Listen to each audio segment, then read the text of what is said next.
Senate will come to order. Mr. Schaffler, please call the roll. Senators Amabile,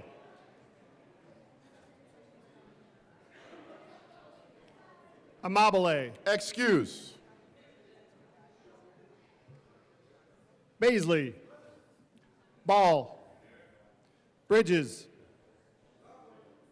Bright, Carson, Catlin, Cutter, Danielson, Doherty,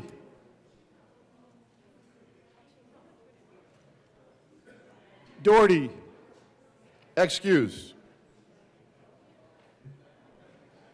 Exum, Frizzell, Gonzalez, Hendrickson, Judah, Kip, Kirkmeyer, Colker, Liston, Lundeen, Marchman,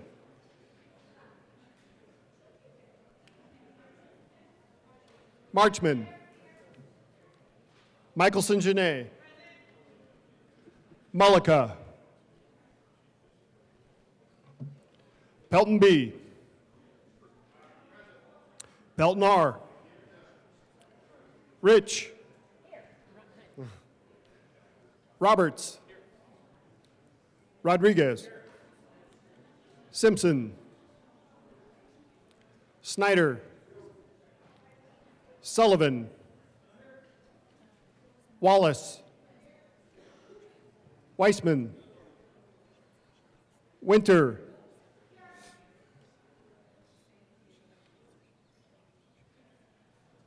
Mr. President. Let's do this. The morning roll call is 33 present, 0 absent, 2 excused. We have a quorum. Senator Ball, would you please lead us in the Pledge of Allegiance? Please join me in reciting the Pledge of Allegiance. I pledge allegiance to the flag of the United States of America and to the republic for which it stands, one nation, under God, indivisible, with liberty and justice for all. Approval of the Journal. Senator Frizzell. Good morning, Mr. President. Good morning. Members, I move that the Senate Journal of March 24th, 2025 be approved as corrected by the Secretary. You've heard the motion. All those in favor say aye. Opposed, no.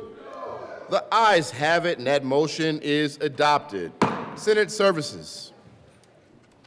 Correctly engrossed, Senate Bill 191. Correctly re-engrossed, Senate Bill 125. Correctly revised, House Bill 1007, 1110, 1133, 1179, 1205, and 1238. Correctly re-revised, House Bill 1018 and 1201. Correctly enrolled, Senate Joint Resolution 13. Committee reports.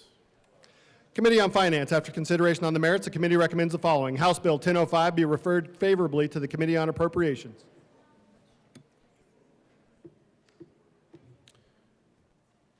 Majority Leader Rodriguez.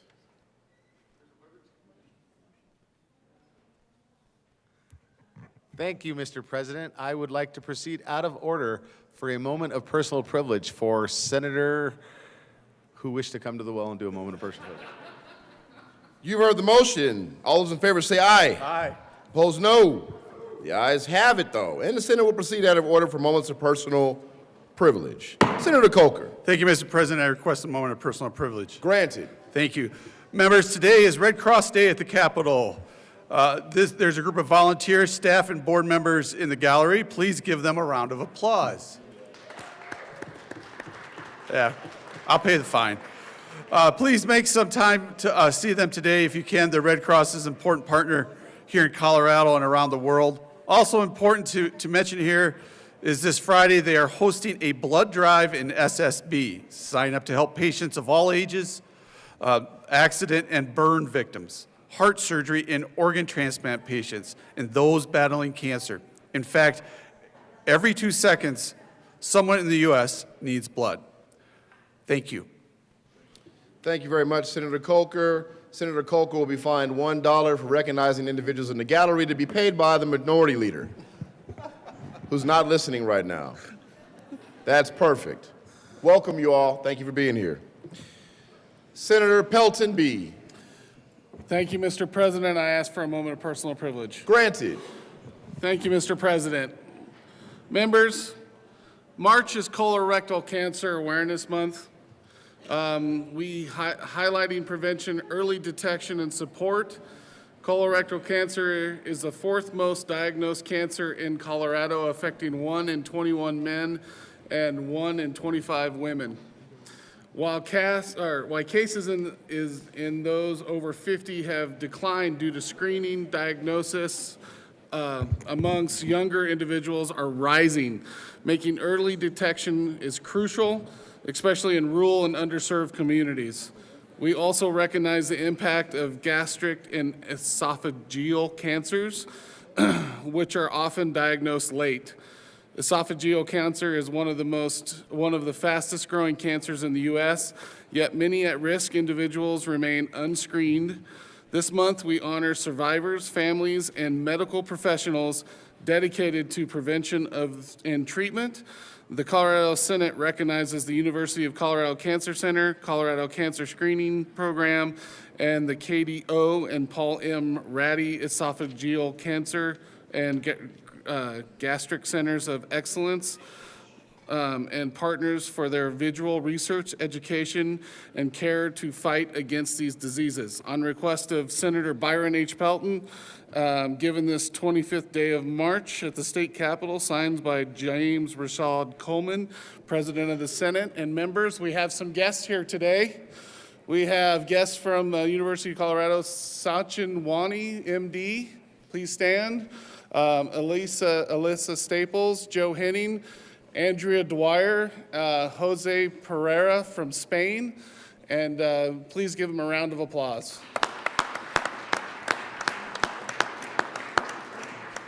And members, if you get a chance, go talk to Andrea. We grew up together since we were little babies. She was my next door neighbor growing up. So if you want to know anything about me, she knows it all. So thank you very much. Thank you, Senator Pelton B. Andrea, we look forward to hearing all the tea about Pelton B. Mr. Schaffler, please add Senators Amabile and Doherty to the roll. Third reading of bills. Consent calendar. Mr. Schaffler, please read the titles of all the bills on the consent calendar.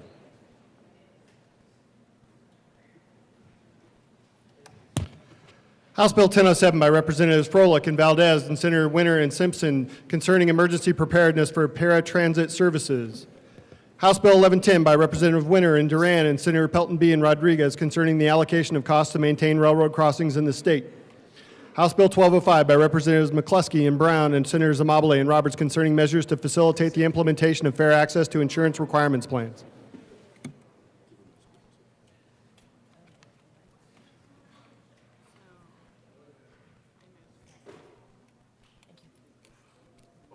Majority Leader Cutter. Thank you, Mr. President. I move the passage of all the bills on third reading of bills consent calendar, which are House Bill 1007, House Bill 1110, and House Bill 1205. On third, that is all. That is correct. On third reading of the bills consent calendar.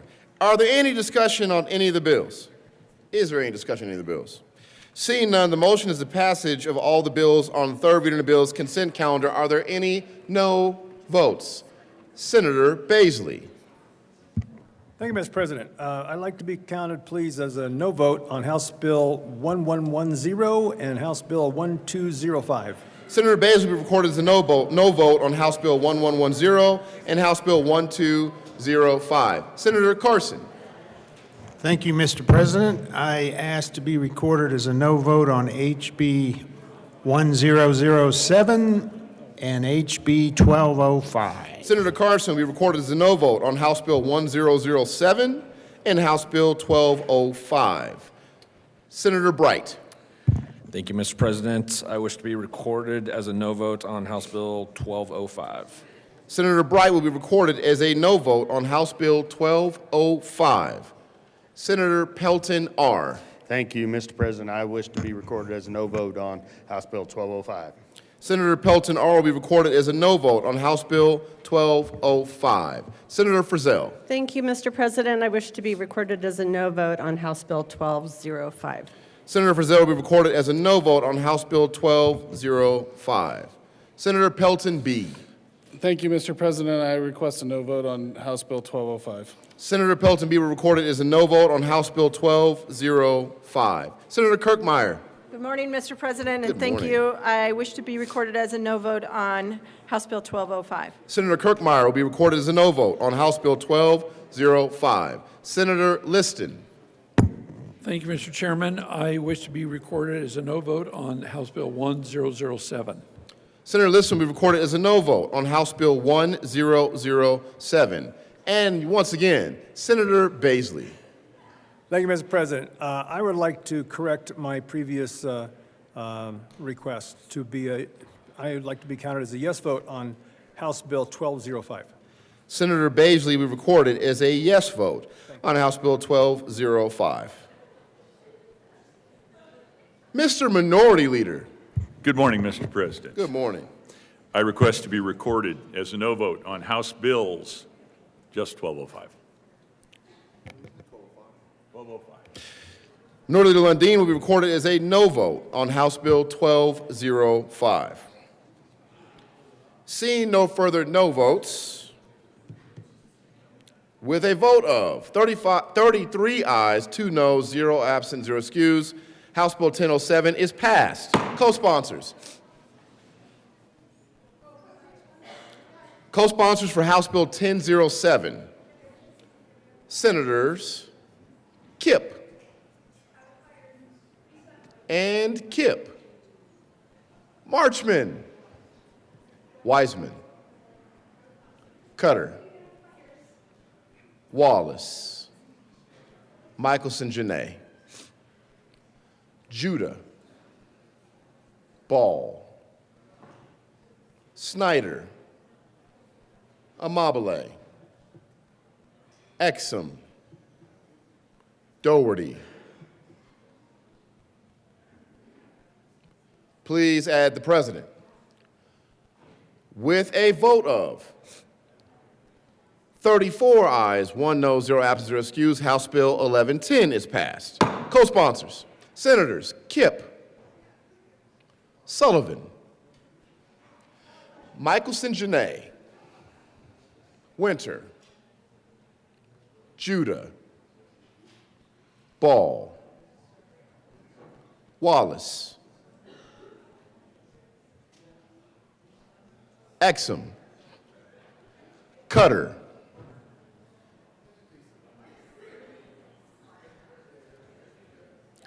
Pelton R. Better sign on that. Please add the President. With a vote of 28 ayes, 7 noes, 0 absent, 0 excused, House Bill 1205 is passed. Co-sponsors, Senators Winter, Kipp, Judah, Michelson Janae, Cutter, Exum, Liston,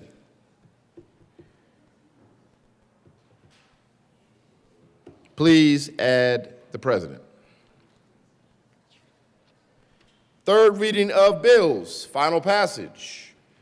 Mr. Schaffler, please read the title of Senate Bill 9.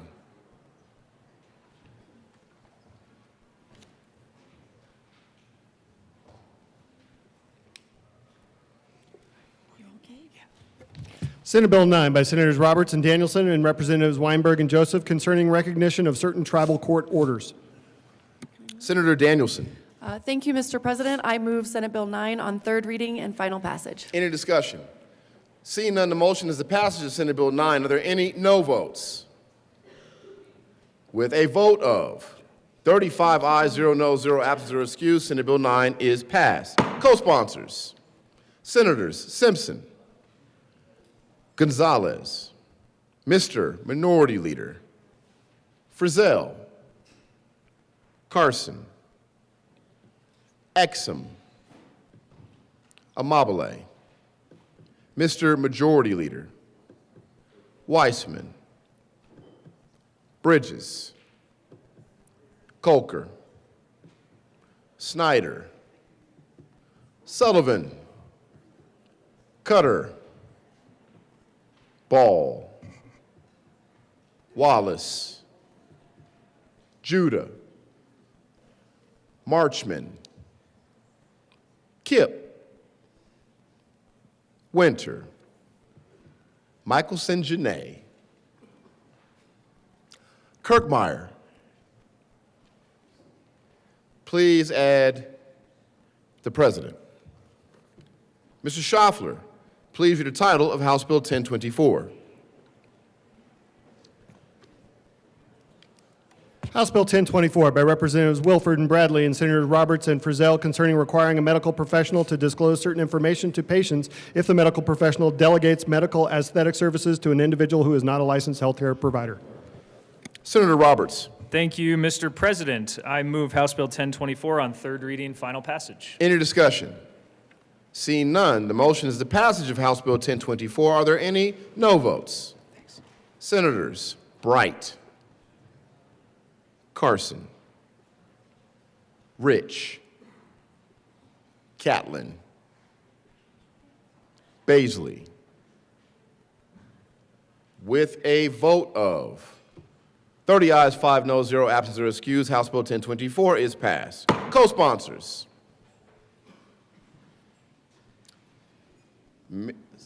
Please add Senator Judah as a co-sponsor. Also, Senators Michelson Janae and Cutter.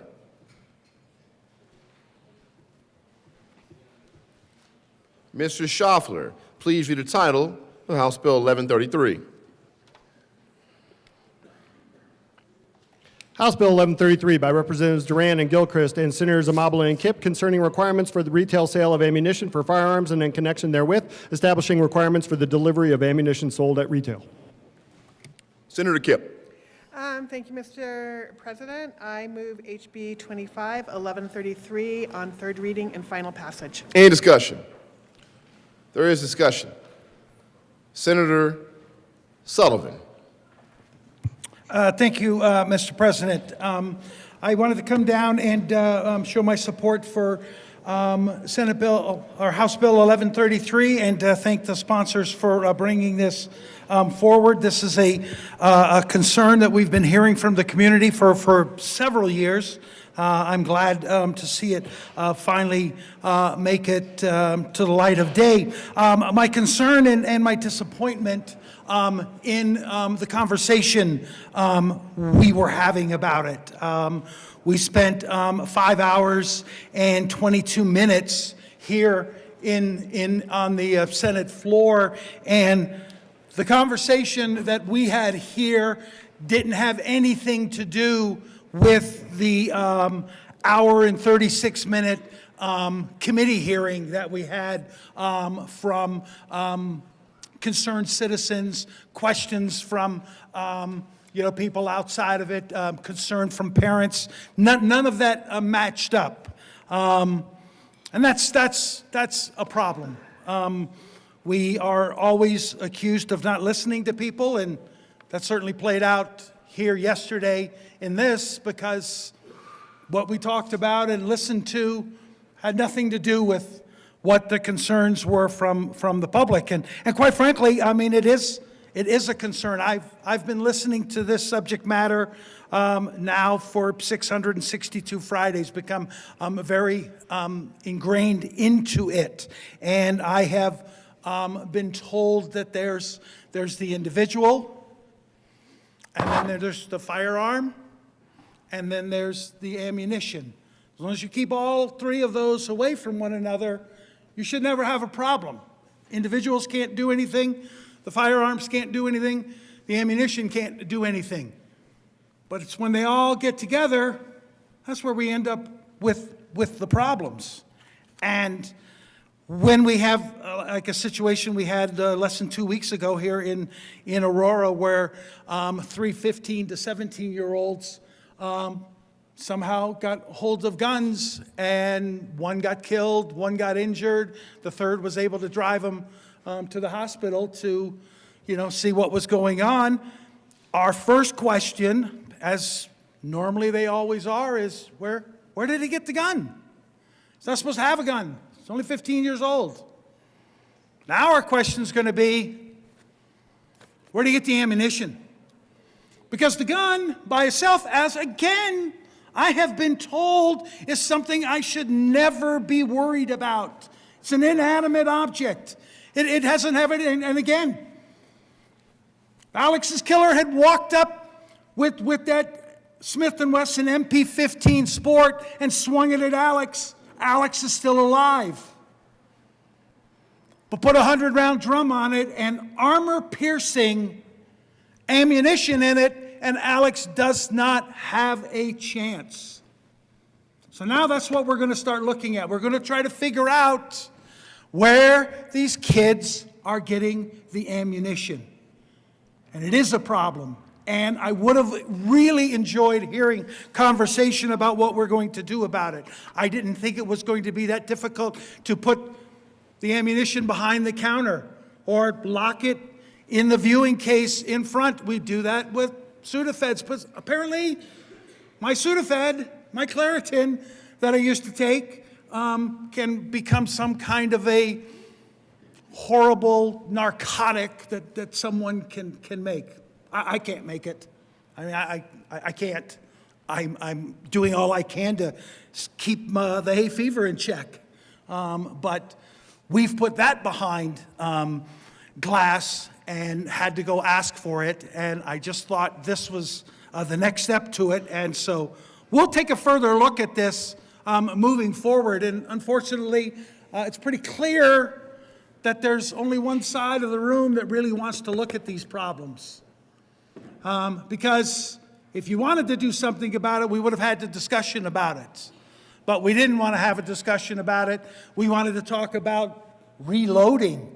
I mean, that's got to even be a more of a niche industry than guns are.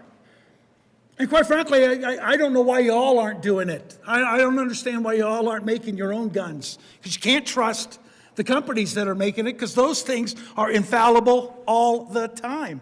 I can only imagine what your ammunition must be like being pressed out by some big company in some big lab somewhere. But thank you, both of you, for bringing this forward. I think this is a next step.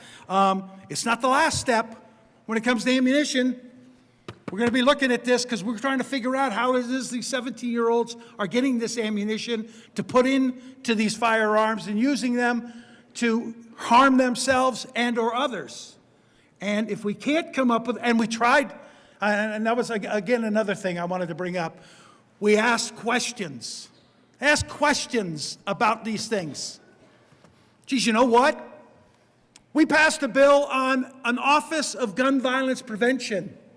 We gave that office $3 million so that they could go in and look at problems. You could ask them the question. They could go find out how much ammunition is being stolen and who's stealing it and from where it is. Nobody over here voted for it. Not a single one of you voted for it, but you came up here and you wanted to ask questions. Those are the people who've got the answers. Why don't you go ask them? That's right. You didn't want to fund them. You don't want to fund them, but all of a sudden you want to talk about, why is this happening, or it's not happening. It is happening. It's not going to happen anymore, or we're going to curtail it, or we're going to keep moving forward. We'll find something else that we'll try to keep this ammunition away from these kids so they don't kill us. Thank you. Thank you, Senator Sullivan. Members, I want to remind us to do our best to make sure we're speaking to the content of the bill, but I also understand that we're speaking to the debate. But let's do our best to continue to be respectful. Thank you very much for those comments. Any further discussion on 1133? Seeing none, the motion is the passage of House Bill 1133. Are there any no votes? Senators, Mr. Minority Leader Simpson, Frizzell, Catlin, Baisley, Rich, Liston, Pelton R., Carson, Roberts, Bright, Mullica, Kirkmeyer, Pelton B., Snyder, Henriksen.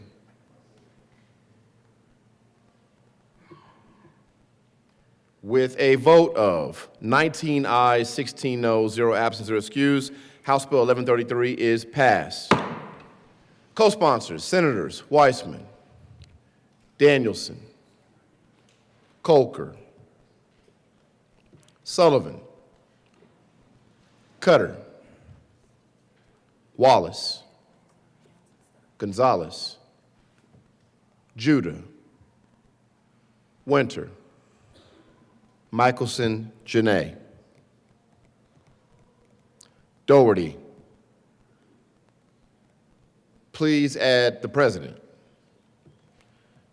Mr. Schaffler, please read the title of House Bill 1238. House Bill 1238 by Representatives Joseph and Camacho and Senators Kipp and Danielson concerning requirements for gun shows. Senator Kipp. Thank you, Mr. President. I move HB 25-1238 on third reading and final passage. Any discussion? There is discussion. Senator Liston. Thank you, Mr. Chair and members. I normally don't come down on third readings. In fact, this is probably only the first or second time, but I just thought that it was appropriate. We had a good, fair, honest discussion about House Bill 1238. We didn't scream and yell at each other. I won't do that today because I will be respectful to, but in all candor, this may not be the intent of the bill sponsors, but I do think that the unintended consequence for if we do pass House Bill 1238 will be to drive legal gun shows out of business. With all, I won't go through and recite all of the things that I could, but clearly, if this bill shall pass, it will have a severe dampening effect upon the legal, honest people who run gun shows. And they're not a bunch of crazy nuts. I've been to gun shows. It's not like I go to gun shows every week. I don't. But I've been there. I know the people who participate. They're honest citizens. They're law-abiding citizens. All they're trying to do is stay within the boundaries of the law, but this will definitely have a severe dampening effect. I think one of the unintended consequences is that you will see deals done in the dark of night, in the alleys, or wherever they're done, because lawful people who are trying to comply with all of the myriad laws that we have, which are thousands of gun laws out there already, deals are going to be done that are going to break the law even more so than what this bill is trying to do. So I can understand where the sponsors are coming from. I disagree. We offered numerous rational, reasonable amendments, and I find it somewhat dismaying that of all of the amendments that virtually none of them passed, in fact, I think hardly any of them passed. It's the will of the majority, but I just thought it was appropriate.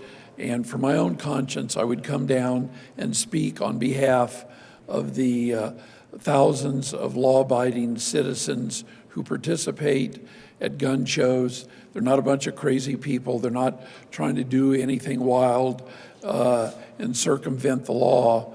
And when they find out even more so what has happened to their constitutional rights, they're going to be pretty dismayed. So speaking for myself and anybody in this room, I respectfully urge a no vote on Senate Bill 1238. Thank you, Mr. President. Thank you. Further discussion on 1238. Senator Danielson. Thank you, Mr. President. Thank you, colleagues, for your time yesterday. I know it was a long day. And my co-prime sponsor and I always welcome input. And it is helpful to get it, more than a few moments in advance. We were on the floor getting amendments, and we welcome further discussion on this issue and those moving forward. But that this is really an effort to take one more step forward towards the goal of gun violence prevention and tightening up some guardrails around gun shows, the participants, and really helping the promoters follow the rule of law. That the result of this new law will be increased safety and save some lives, which is also why we also don't feel that it is a significant burden on the promoters or the participants, which is why the promoters themselves don't oppose it. So again, thank you for your discussion and your time yesterday, and we urge an aye vote on this measure. Seeing no further discussion, the motion is the passage of House Bill 1238. Are there any no votes? Senators, Mr. Minority Leader. Simpson. Frizzell. Catlin. Baisley. Rich. Liston. Pelton R. Carson. Roberts. Bright. Kirkmeyer. Pelton B. With a vote of 22 ayes, 13 noes, 0 absent, 0 excused, House Bill 1238 is passed. Co-sponsors, Senators Winter, Weissman, Michelson Janae, Wallace, Sullivan, Cutter, Judah, Colker, Bridges, Amabile, Doherty. Please add Senator Gonzalez. Please add the President. Mr. Schaffler, please read the title to Senate Bill 191. Senate Bill 191 by Senators Roberts and Judah and Representatives Lukens and Gilchrist concerning cardiac emergency preparedness and in connection therewith removing certain requirements related to written plans for automated external defibrillator use and imposing certain requirements related to automated external defibrillator maintenance and placement in schools. Senator Judah. Thank you, Mr. President. I move SB 191 for final passage. Any discussion? Senator Roberts. Thank you, Mr. President, and thank you, colleagues, as I was not here yesterday, and thank the good senator from Aurora for moving this bill on second reading. I wanted to take the opportunity to make a comment about this bill and the work that's been done, and hopefully the work that will be done moving forward. As my co-prime sponsor mentioned yesterday, the introduced version of this bill had it passed in that form, would have ensured that every kid in Colorado who's playing a high school sport at a public school, a private school, or at a off-site location would have been guaranteed access to an AED if they had a cardiac arrest event during that athletic activity. Now, you might think that that is a rare occasion, but it's actually not. In our country, over 23,000 students every single year, high school students, experience cardiac arrest while playing sports. 23,000 students under the age of 18 experience cardiac arrest, and 40% of those events are at sporting events.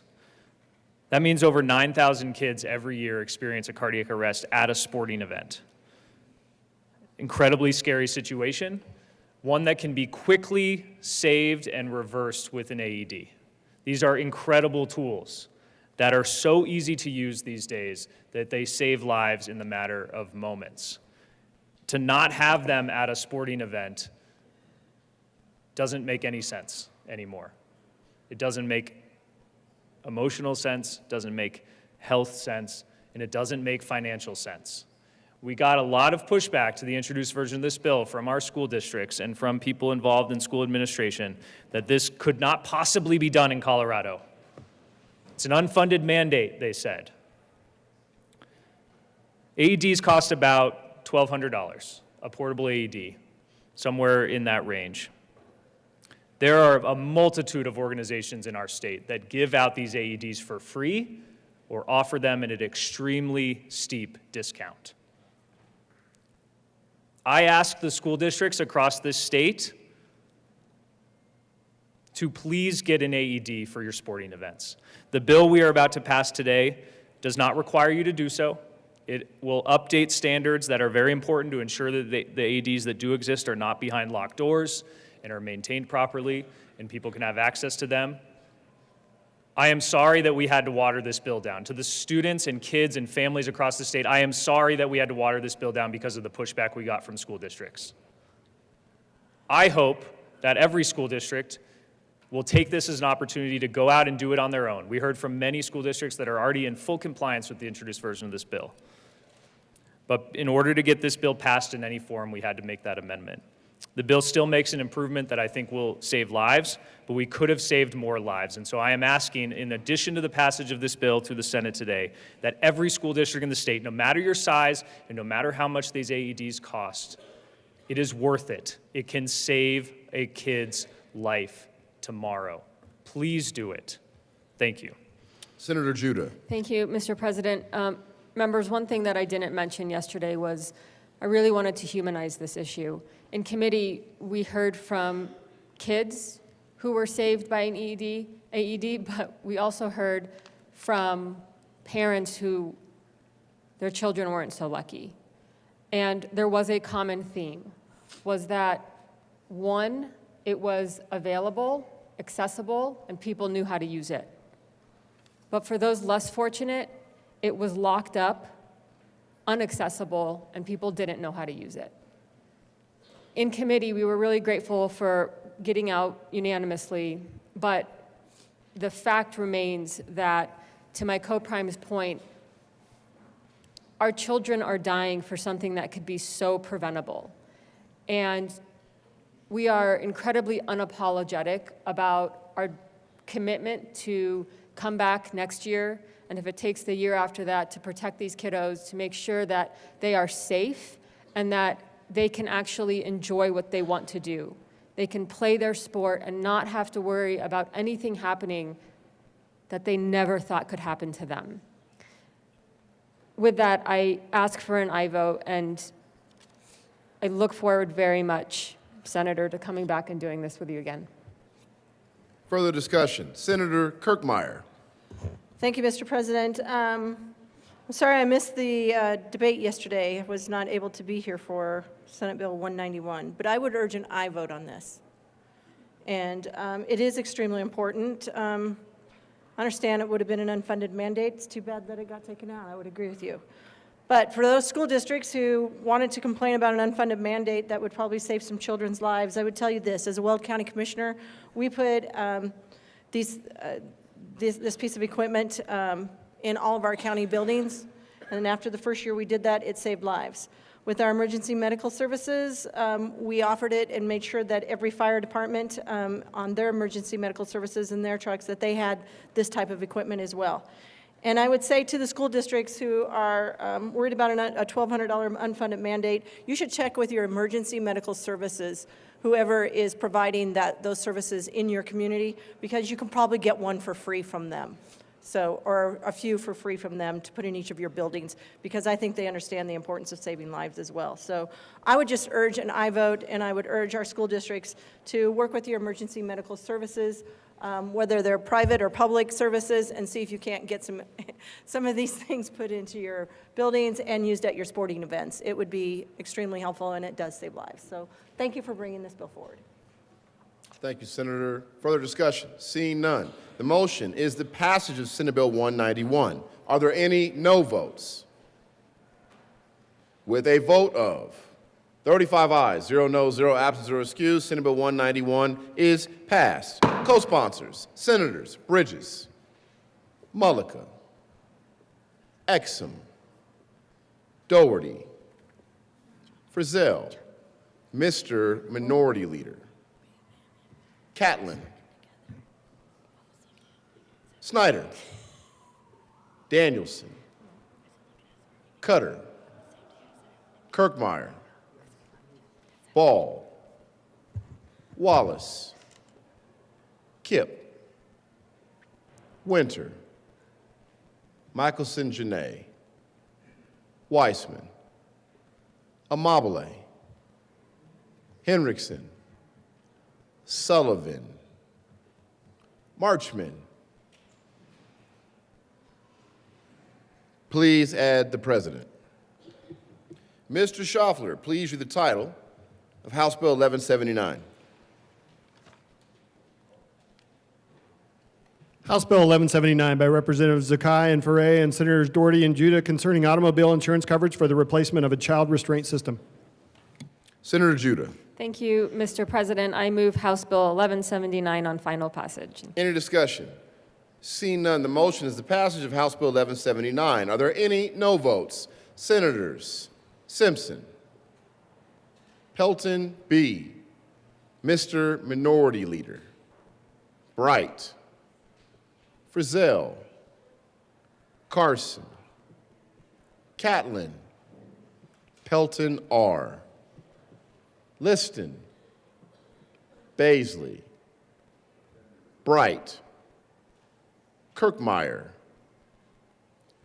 With a vote of 24 ayes, 11 noes, 0 absent, 0 excused, House Bill 1179 is passed. Co-sponsors, Senators Henriksen, Michelson Janae, Cutter, Winter, Kipp, Wallace, Weissman, Danielson, Snyder, Ball, Bridges, Marchman, Exum, Roberts.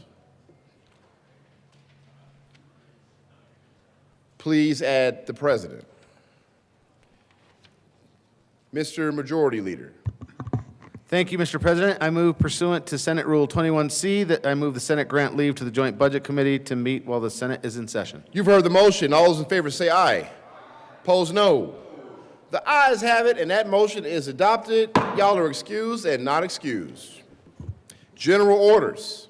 Second reading of the bills, consent calendar. Senator Roberts. Thank you, Mr. President. I move the Senate resolve itself into the Committee of the Whole for consideration of general orders, second reading of bills, consent calendar. You've heard the motion. All those in favor say aye. Opposed, no. The motion is adopted. The Senate will resolve itself in Committee of the Whole consideration of general order, second reading of bills, consent calendar, and Senator Roberts will take the chair.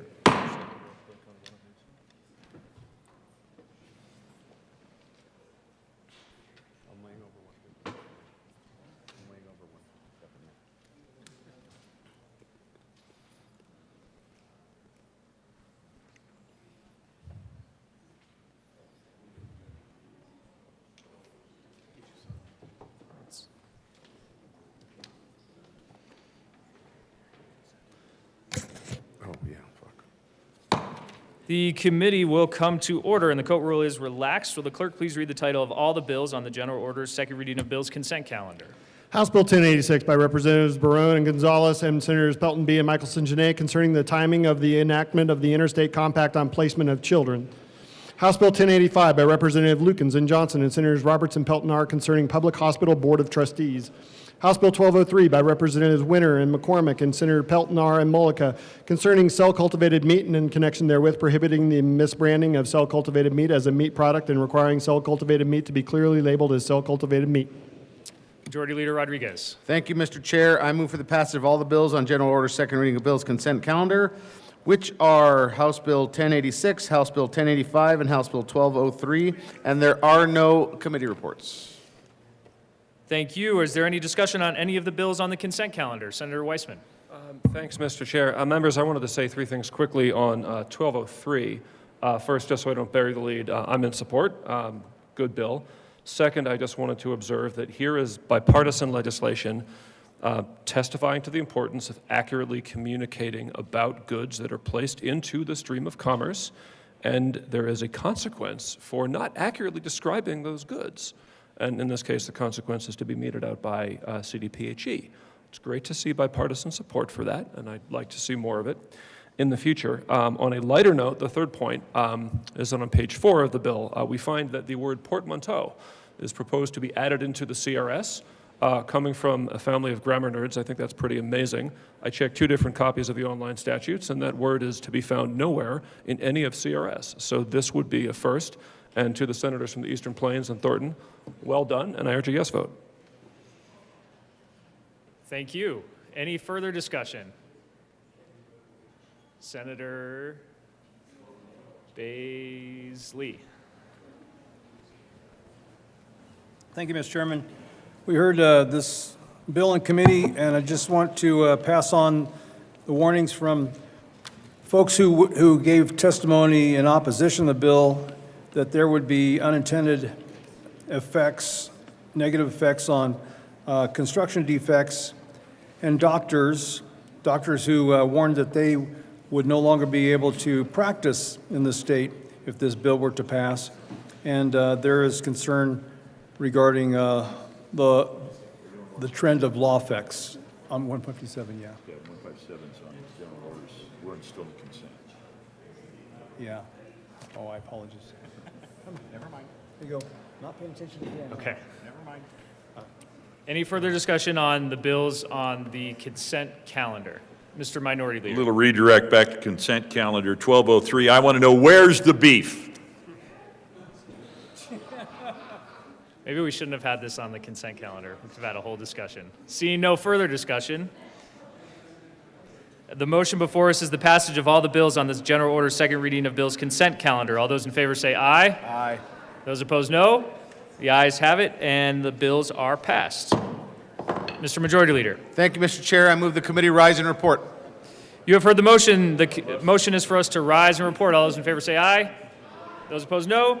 The ayes have it, and the committee will rise and report.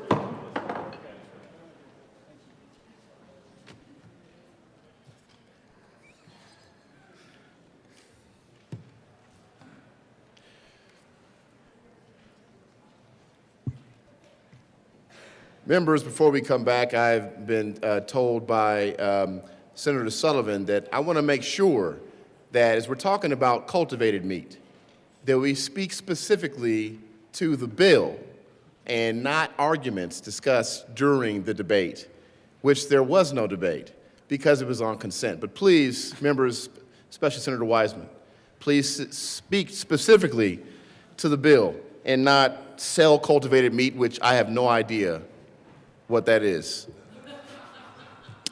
Senator Roberts. Senator, we'll come back to order. Senator Roberts.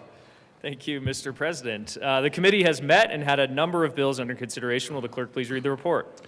March 25th, 2025. Mr. President, your committee of the whole begs leave to report has had under consideration the following attached bills, being the second reading thereof, and makes the following recommendations thereon. House Bill 1086, House Bill 1085, House Bill 1203, passed on second reading and ordered revised and placed on the calendar for third reading and final passage.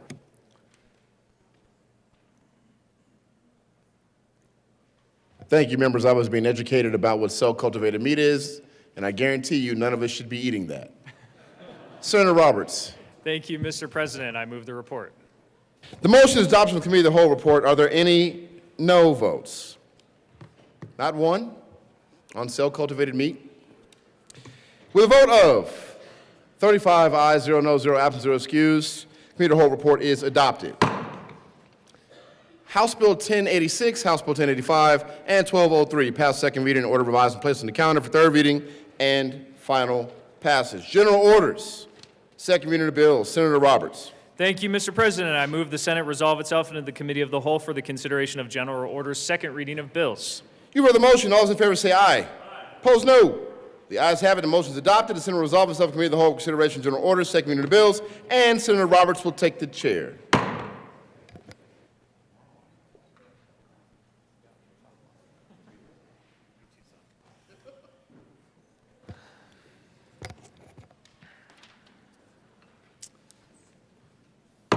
The committee will come to order, and the coat rule is relaxed for everyone in the chamber. Mr. Majority Leader. Thank you, Mr. Chair. I move to lay over Senate Bill 157 until Friday, March 28th.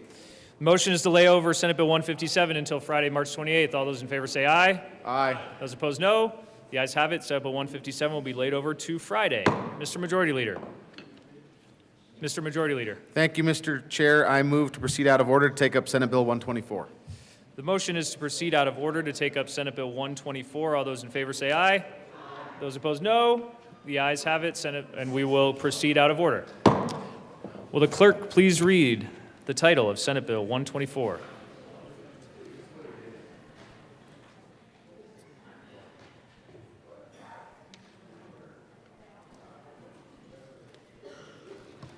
Senate Bill 124 by Senators Kirkmeyer and Gonzalez and Representatives Brown and Garcia-Sander concerning outpatient drugs that are sold at a discount to nonprofit hospitals through the federal 340B drug pricing program.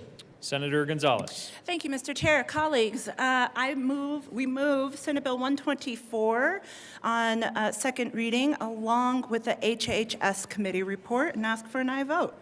Any discussion on the committee report? Senator Gonzalez. Thank you, Mr. Chair.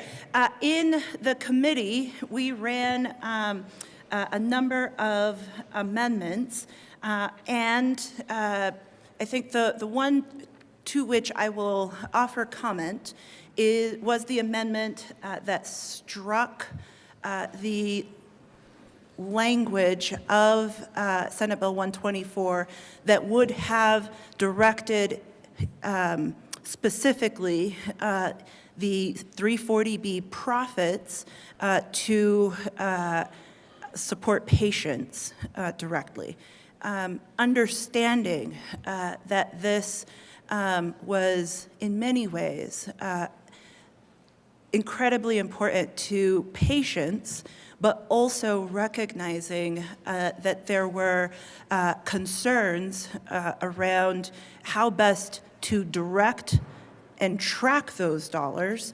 That language was struck from the policy. We understand and recognize the importance of tracking those dollars, and so we accepted that amendment.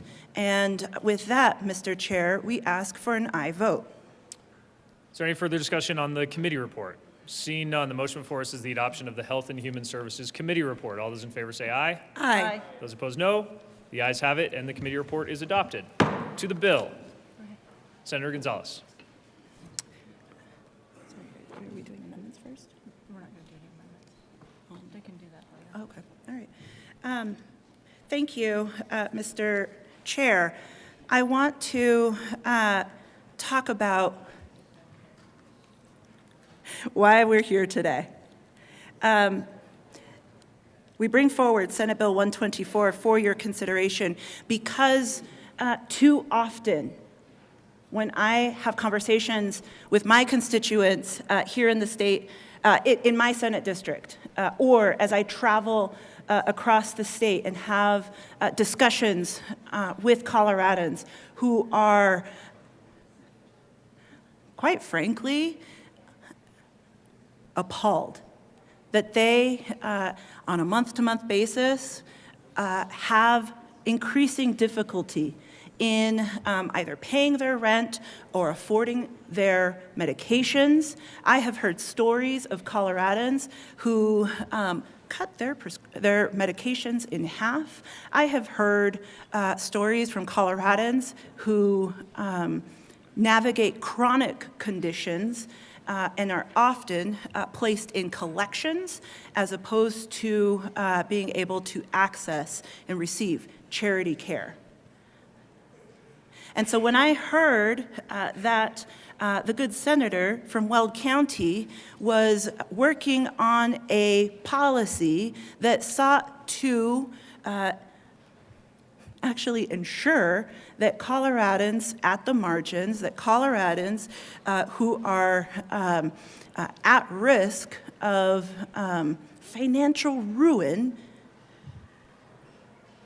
could be supported by policies to actually ensure that the large corporate entities that make an incredible amount of money given the current broken healthcare system in which we, in the United States of America, currently, live under, I was like, you know what? If this is going to help patients, I'm in.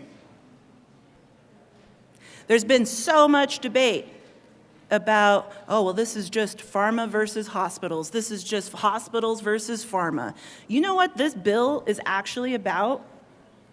Transparency and clarity so that patients and that Coloradans can understand how money is being utilized to ultimately address the unacceptably high cost of healthcare.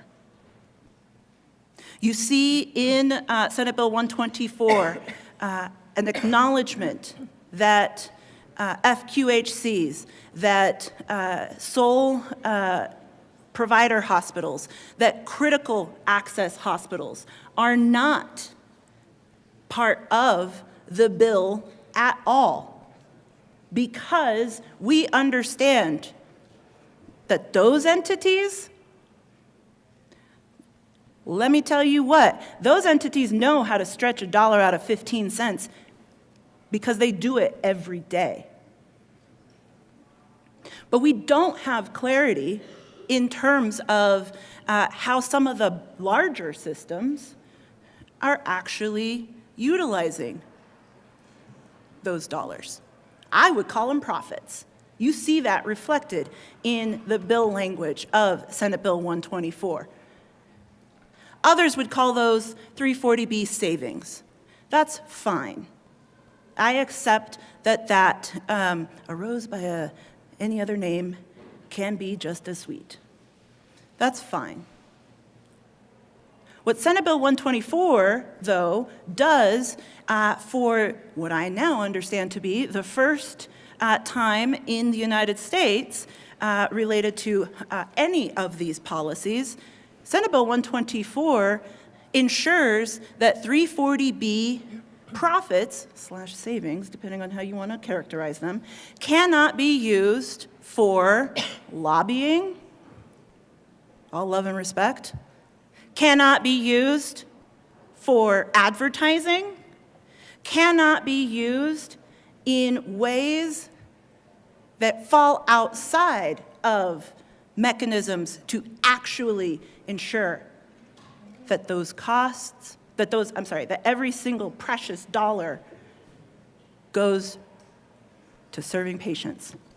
And it is for that reason that what makes me most hopeful about Senate Bill 124 today is that the transparency reporting that we establish and put forward in our bill then help us achieve the true clarity. Tell us how those dollars are being spent and how they are not, so that we, as states and as individual consumers and as systems, can make sure that at the end of the day, we are centering patients. And so with that, I am so grateful to my co-prime sponsor. I am so grateful to be joined by a broad coalition that includes Colorado Wins, that includes the Colorado AFL-CIO, that includes patient organizations. Because we know and understand that transparency matters, that accountability matters. And why are we here today? We are considering Senate Bill 124. Later on this morning, we will also consider another policy. And we are here debating both bills because Congress can apparently figure out how to actually, meaningfully, at the federal level, do its job and ensure access to high quality and affordable care for every American.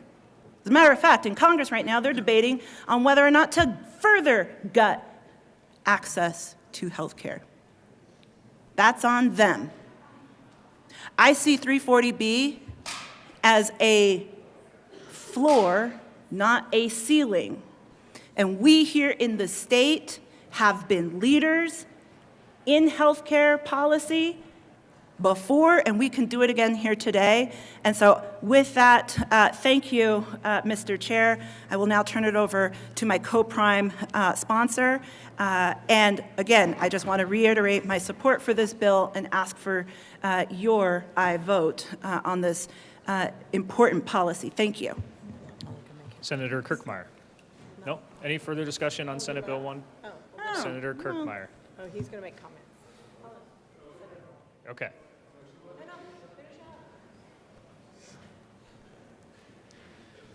Senator Mullica.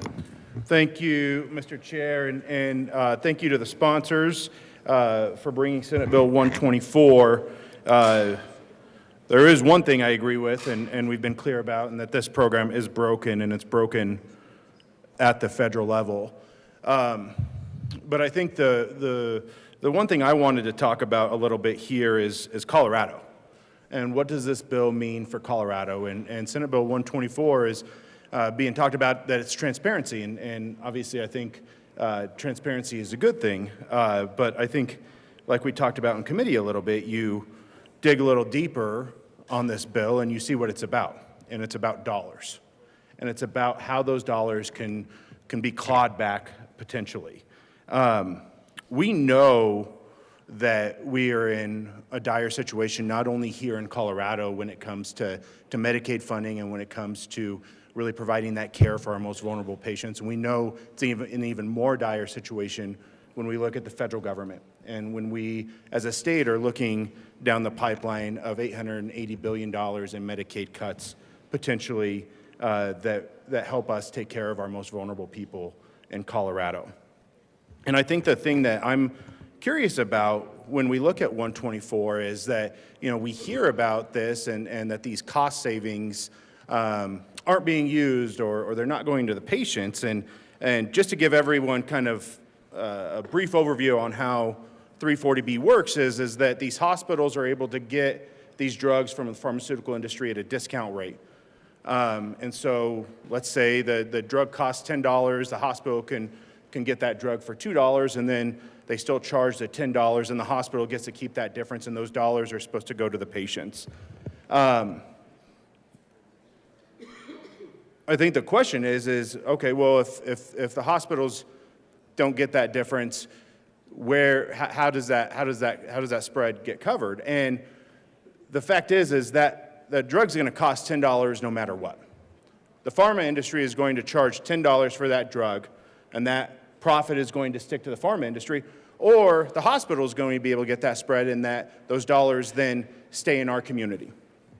And I think that that's important. And don't get me wrong, I'm not up here saying that our hospitals are perfect. I think that there's a lot of work to be done, and we need to make sure that dollars are being utilized the right way. We need to make sure that we're having conversations on how hospitals can operate better and making sure that, that there's not bad things happening there. But the thing is when we're looking at 340B and we're debating 340B, and the question comes up, where would you want those dollars? Where would you want the dollars for the profits of these medications to be? Do we want those dollars to go to a national pharmaceutical company and have that pharmaceutical company gain more profit, or would we rather have those dollars be right here in our community? And I think that my opinion is I think those dollars should stay in our community.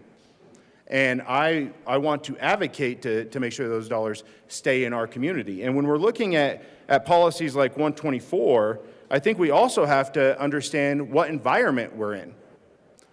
We are in an unstable environment when it comes to healthcare. And I would stand up here all day and argue with you if you don't think that we're in an unstable environment. Our budget is in a tough position. We have one of the sponsors of this bill having to make some of those difficult decisions as we speak and what that looks like from a Medicaid funding standpoint. But as I talked about earlier, we're also in an unstable environment and how Medicaid is going to be funded in the future to the states.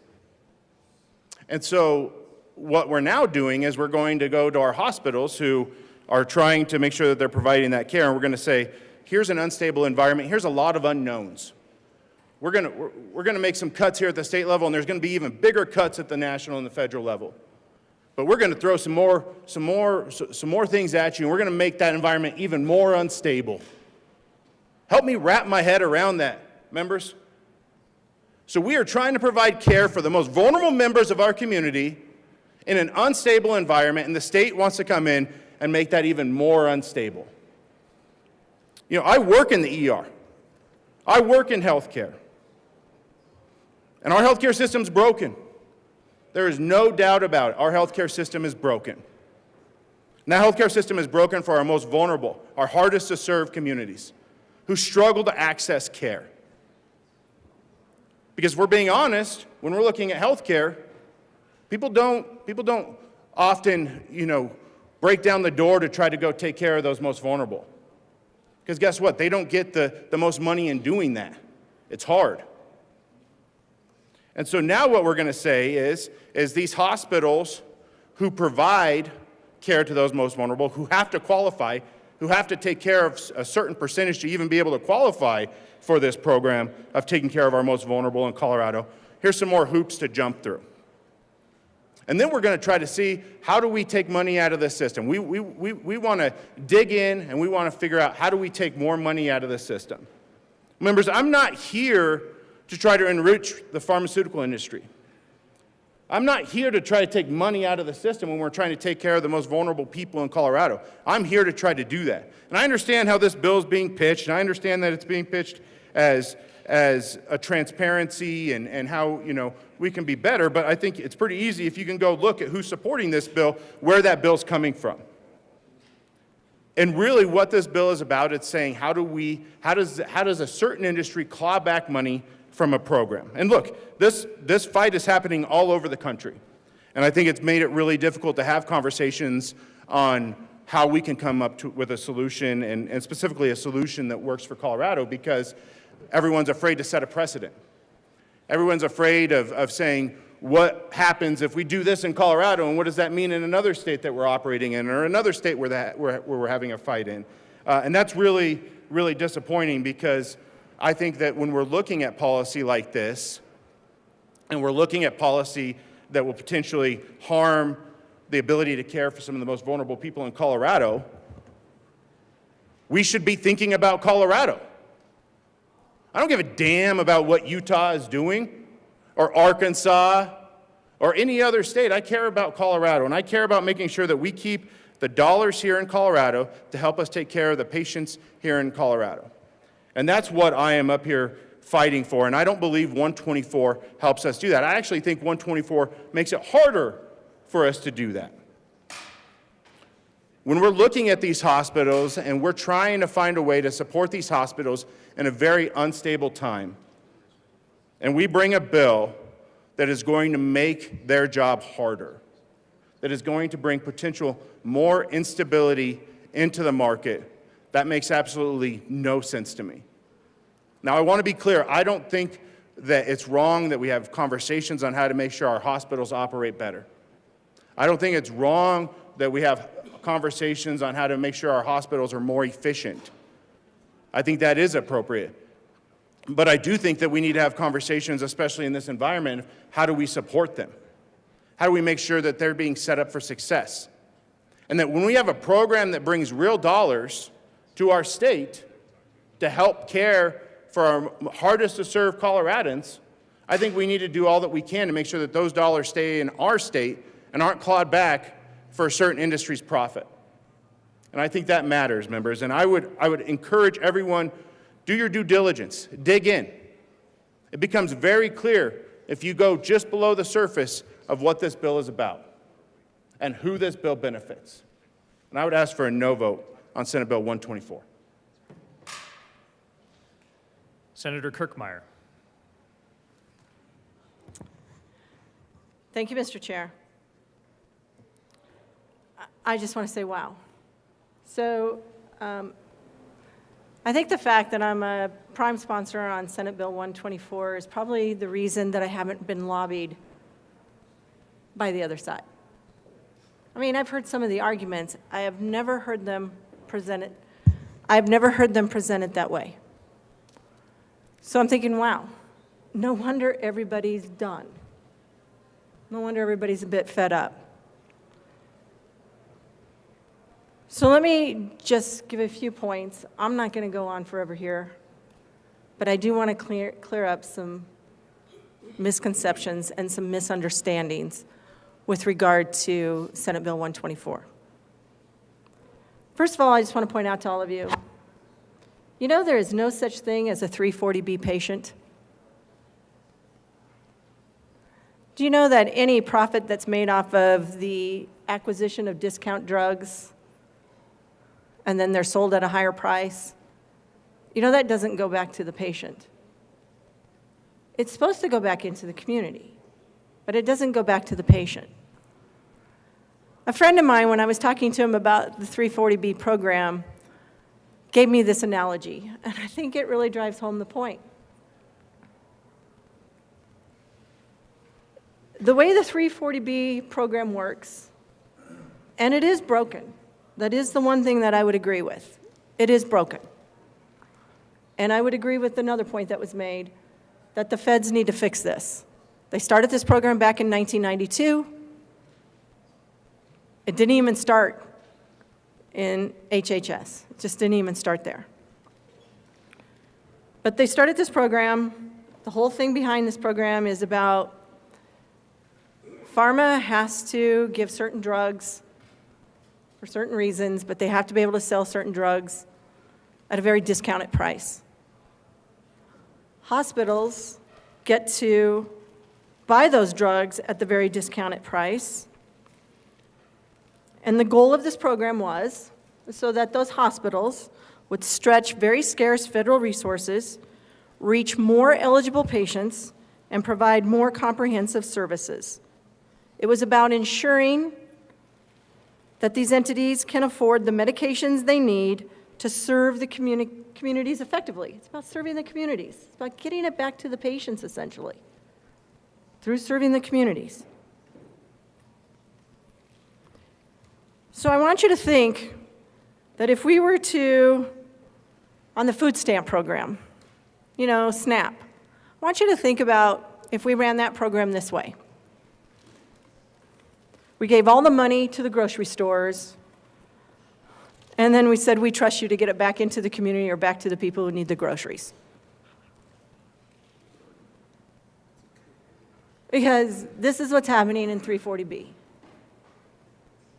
We give all the discounts to the hospitals who went out and created networks, huge networks, get to buy all the drugs at a discounted price,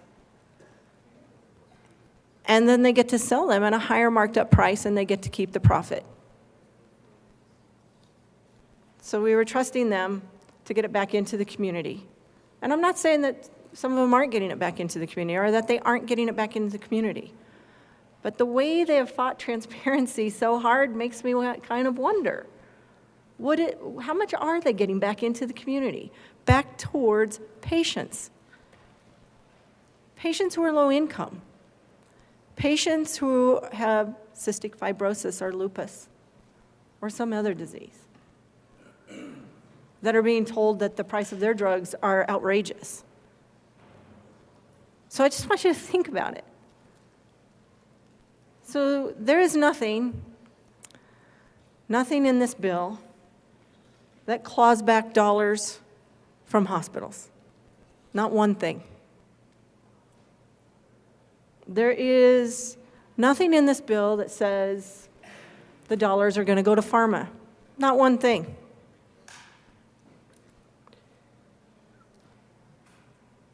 My co-prime and I are in support of the 340B program. We understand its purpose and we understand how it's supposed to be working. There is nothing in this bill that says we're going to take money out of the system. Nothing.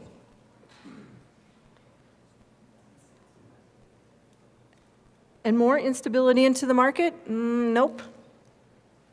So I'm thinking 124 is pretty misunderstood by the other side. And I think it's unfortunate that we even have to have sides, or that people are even thinking sides here.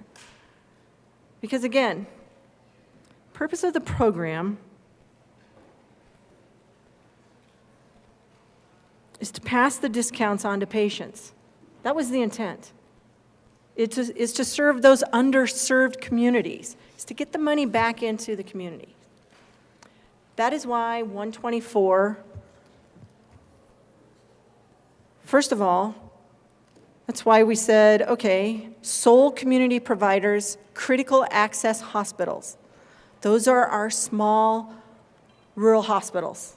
Smaller hospitals are rural hospitals. That's why we said, look, you're exempted out of this bill. You're not defined as a nonprofit hospital in this bill. And then we went on further just to make sure that it was clear, even though I thought it was, but we went on further to clarify. Federally qualified health centers, you're not included in the requirements of this bill. We exempted out Ryan White clinics, we exempted out hemophilia clinics, we exempted out everybody, pretty much. We exempted out Denver Health. They're not included in the transparency requirements in this bill. Children's Hospital is not included in the transparency requirements that is in this bill. Basically, what's in this bill at this point is transparency. There are transparency requirements. And what is so wrong with a program saying we need to know what kind of profits you're making off of these discount drugs, nonprofit hospitals, that you're bringing in? That we need to know that somehow it actually is getting back into those communities that are underserved, have those underserved populations, and literally back to the patient somehow. And it can get back to the patient in many ways. It's not just giving them the discounted drug. We're not saying that that's what it absolutely has to be at this point. So they're not included in this. And then we took it a step further. One of our amendments basically says that for those small rural hospitals, for those sole community providers, for those critical access hospitals, that pharma, so when you see the word manufacturer in the bill, it's pharma. That pharma cannot restrict, either directly or indirectly, and I'm going to just narrow this down, either indirectly or directly, they can't restrict discounted drugs to those hospitals. So, again, we're not saying the money's going back to pharma. In fact, we're saying pharma can't restrict getting those drugs to sole community providers, to rural hospitals, to critical access hospitals. That's what's in this bill. That and transparency. So the other thing that is in this bill is that we require essentially the Department of Healthcare Policy and Finance to go find out how much it's costing the state. Because if the money is going back to the hospital, that means it's costing the state in our health insurance plan.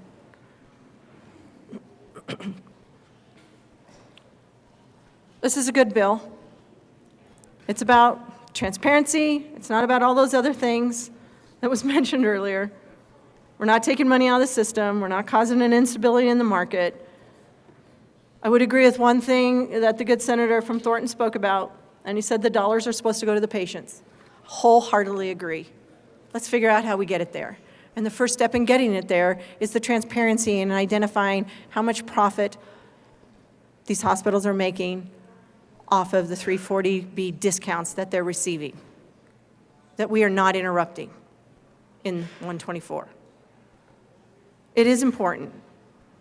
It is extremely important that we get these dollars back into those underserved communities, back into those patients. It's extremely important. And that's what this bill is about. It's the first step in transparency and getting us there.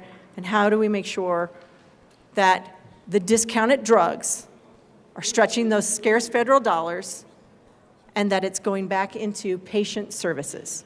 And with that, I would urge an aye vote on 124. Thank you. Senator Mullica. Thank you, Mr. Chair, and thank you to the good senator from Brighton for those comments. And I want to be clear, members, that, look, we have an ecosystem when it comes to healthcare. And whether it's providers or the insurers or hospitals or even the pharmaceutical industry, it takes all of that working together to make sure that we have the best outcomes for our patients. And even with critique of the pharmaceutical industry, you still have to recognize the good that they do as well and the lives that they have saved. Vaccines, for example. That's an issue that one of the co-sponsors of this bill and I have worked on significantly, and those have saved hundreds of thousands, millions of lives. And so the pharmaceutical industry does do some really good things. They do some bad things, though, too. They do some bad things. And I think the same could be said throughout the healthcare system. We could say the same thing about hospitals. Hospitals do some really good things. Hospitals make sure that our patients receive care. Hospitals make sure that the patients are safe and that they have access to that care. And sometimes that care, and we heard from the good sponsor from Brighton about that, specifically with Children's Hospital and the charity care they provide. But let's also talk about the uncompensated care that hospitals provide in the hundreds of millions of dollars every single year. And so we can critique the hospitals as we should because they're not perfect. But in the same vein that we just talked about the pharmaceutical industry, we also need to recognize the role and the good that they provide our communities as well. And I think that that's the key thing is we heard about all these amendments that were ran that exempted all these folks and then, but still left some folks in. And my thing is we can run those amendments. We can talk about those amendments and say that some of these folks were exempted because maybe they weren't bad actors. Maybe some of these folks were exempted because of the charity care that they were able to show and provide. But I would also argue when you look at it and when you look at our hospitals that it's just not those folks that are providing that charity care. It's not just those folks that are providing uncompensated care. And we heard that in testimony on this bill. We heard about the hundreds of millions of dollars in uncompensated care that these hospitals provide. And that matters. And so when we have less dollars in the system, what does that mean? If those dollars get clawed back, what does that mean to that care? And I hope that you can hear the passion I have for this, because what I am very concerned about is what this bill and what impact this bill will have on making sure that we have access to that care. If we increase the pharmaceutical industry's profits by $100 million a year, fine. We don't see that in Colorado, though. You know what we do feel in Colorado, though, is if that clinic or that hospital closes. Those are jobs lost. That's further that maybe a patient has to travel to receive that care. Those are impacts that we feel directly in our state.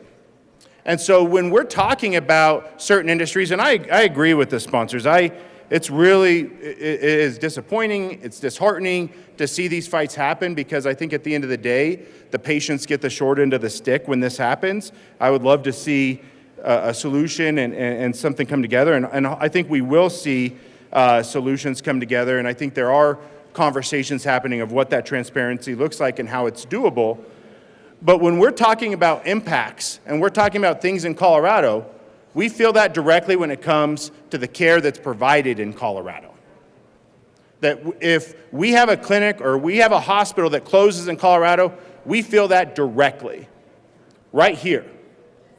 Not only for our patients, for the people of Colorado, for the folks who work in those areas, we feel that directly. And I think that has to be a big piece of the conversation. I think that we have to think about that. And when we look at legislation like this, we have to look at and say, are there any unintended consequences? Will this legislation potentially hurt the people of Colorado? Will it hinder us from making sure that the most vulnerable people of Colorado get the best care possible? And I think there is an argument to be made when you look at Senate Bill 124 that there may be unintended consequences, or maybe intended, I don't know. But I think that has to be a part of the conversation, and that's why I'm urging a no vote on 124. Seeing no further discussion, the motion before us is the adoption of Senate Bill 124. All those in favor say aye. Aye. Those opposed, no. The ayes have it. Senate Bill 124 passes. Mr. Schaffler, please read the title of Senate Bill 71. Senate Bill 71 by Senators Michelson, Janay, and Rich, and Representatives Martinez and Taggart concerning certain practices by persons participating in the supply chain of drugs purchased under the federal 340B drug pricing program. Senator Michelson, Janay. Thank you, Mr. Chair. I move Senate Bill 71 and the Health and Human Services Committee report. To the committee report, Senator Rich. Thank you, Mr. Chair. In the Health and Human Services Committee, we had 3 amendments, and these were at the request of sponsors of a corresponding bill and also some others. We strengthened the hospital transparency provision. We removed wholesalers from the purview of the bill because they weren't really a part of it. And we added language to bring additional clarity that the provisions in the bill are not intended to create a path for individual lawsuits. And I ask for an aye vote on the Health and Human Services report. Seeing no further discussion, the motion before us is the adoption of the Health and Human Services Committee report. All those in favor say aye. Aye. Those opposed, no. The ayes have it, and the committee report is adopted. To the bill. Senator Michelson.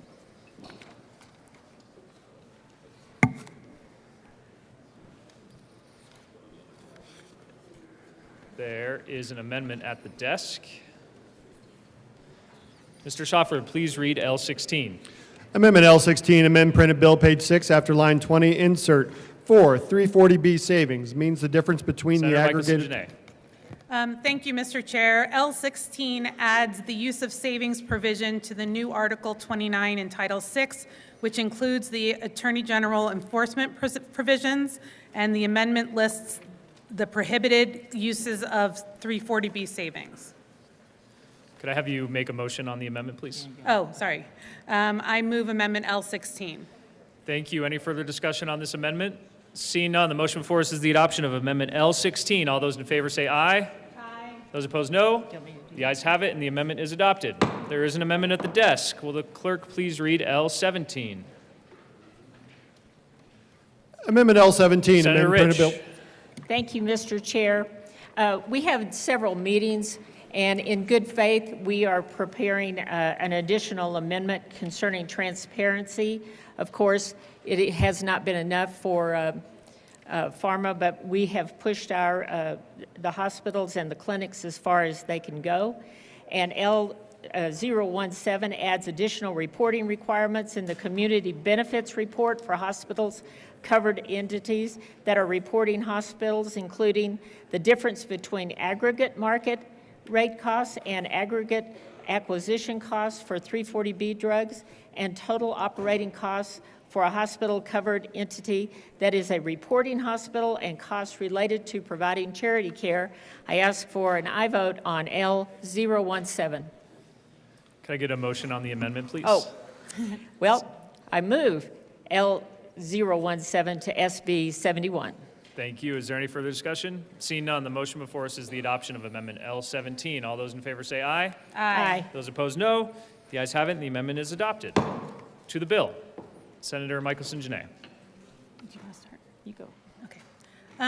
We are here before you to talk about 340B and talk about a little bit of what 340B actually is and what it does and how the hospitals are accounting for what it does.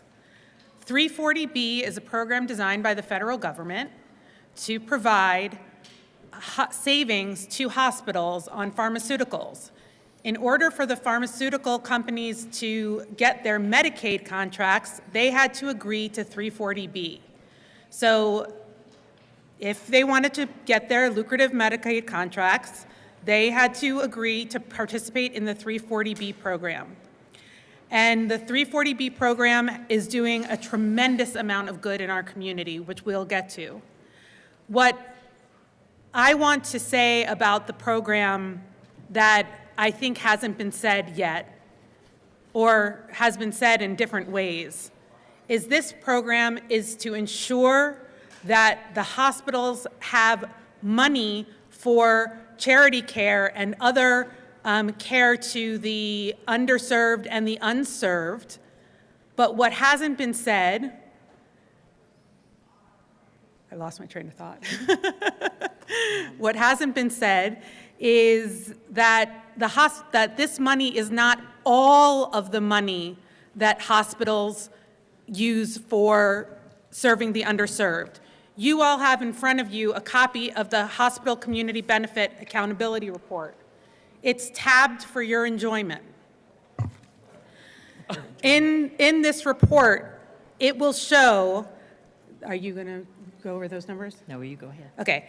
In this report, it shows that the hospitals receive $860 million of tax benefit by being nonprofit, and they give $2.5 billion of charity care benefits. $2.5 billion. So this program is not all of the money that goes to charity care. So if a patient is going to receive charity care and doesn't receive it, it's not because 340B is not being given in the right places. 340B is part of the program, not the entirety of the program. And I believe that we need to pass this bill so that the program returns to its place before COVID and that the contract pharmacies be given their access to the medications. Senator Rich. Thank you, Mr. Chair, and I want to thank my colleague from, the good senator from Commerce City. I'm very proud to carry this bill with her. I became aware of the 340B program after being approached by a hospital in my district asking for help. To be honest with you, I had not heard of 340B, but over the last few months, I can tell you what you are hearing sometimes on the other side of that glass are not true statements. As we head into the home stretch of the 2025 legislative session, pressure is mounting to protect patient care, hospitals, and health providers in not only Mesa County, but elsewhere throughout the state, from harmful changes currently being pursued by the pharmaceutical industry. 30 years ago, Congress created a program known as 340B that's designed to require pharmaceutical manufacturers to sell certain drugs to safety net providers at a discount in exchange for entry into the lucrative Medicaid and Medicare markets.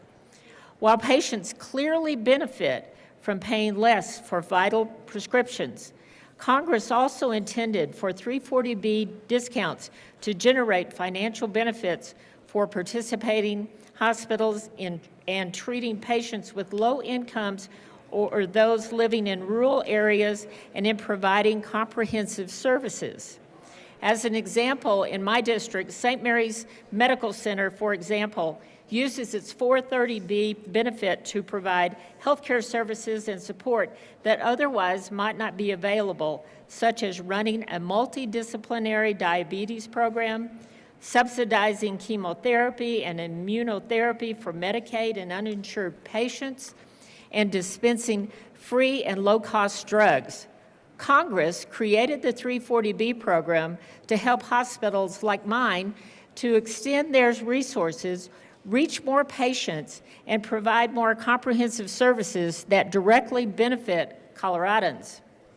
Senate Bill 25071, the Colorado 340B Contract Pharmacy Protection Act, helps achieve those goals by preventing Big Pharma from restricting the benefits to hospitals and their communities in Colorado. It codifies 340B providers' ability to use contract pharmacies to dispense discounted drugs through the program and then persistent drug company efforts to restrict existing contract arrangements that make it easier for underserved patients to get essential medication. In tangible terms, another hospital in my district, leaders at community hospitals say the anticipated loss of 12 to 14 million annually would mean the difference in its survival, and they employ 1,400 people. and it's unlikely to be the only healthcare center in the region forced to shutter. So if that happens, a lot of jobs are lost. And just so you know, these are not just medical professionals, they're also patients. Colorado's hospitals are struggling financially, due in part to rapidly increasing costs, particularly for pharmaceuticals, as the rising costs of specialty drugs continue to outpace inflation.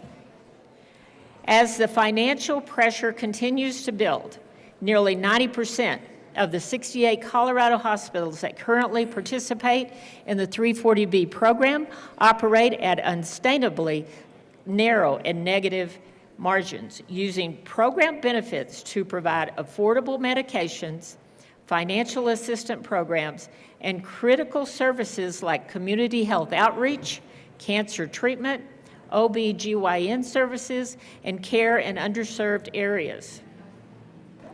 Consistent with Congress's intent, the 340B program has provided a reliable safeguard against the increasing financial challenges facing the rural and critical access hospitals Colorado depends on. The savings 340B hospitals achieve through purchasing certain outpatient drugs at a discount allows healthcare providers to stretch scarce federal resources to better serve their patients and communities. All told, Colorado hospitals provide about $2.4 billion in additional benefits to their communities annually. The 340B program supports these programs and services at no cost to taxpayers. While rising drug prices and increased reliance on specialty drugs for life-saving treatments have led to growth of the program, 340B discounts to eligible hospitals continue to comprise a small percentage of drug companies' record-high revenues. According to a recent study by Healthsperian, drug companies provided an estimated $46.5 billion in discounts to 340B hospitals in 2022, accounting for just 3.1% of their global revenues that year. Meanwhile, the 10 largest pharmaceutical manufacturers enjoyed an average operating margin exceeding 28%, despite the discounts. Further limiting the 340B program would only increase these margins at the expense of access to care for rural and vulnerable populations that currently depend upon it. Maintaining access to care in rural and underserved communities by providing stability in the 340B program is critical to fulfilling the mission of the healthcare providers in Colorado. And I ask you today to join me in supporting SB 071. Thank you. Senator Mullica.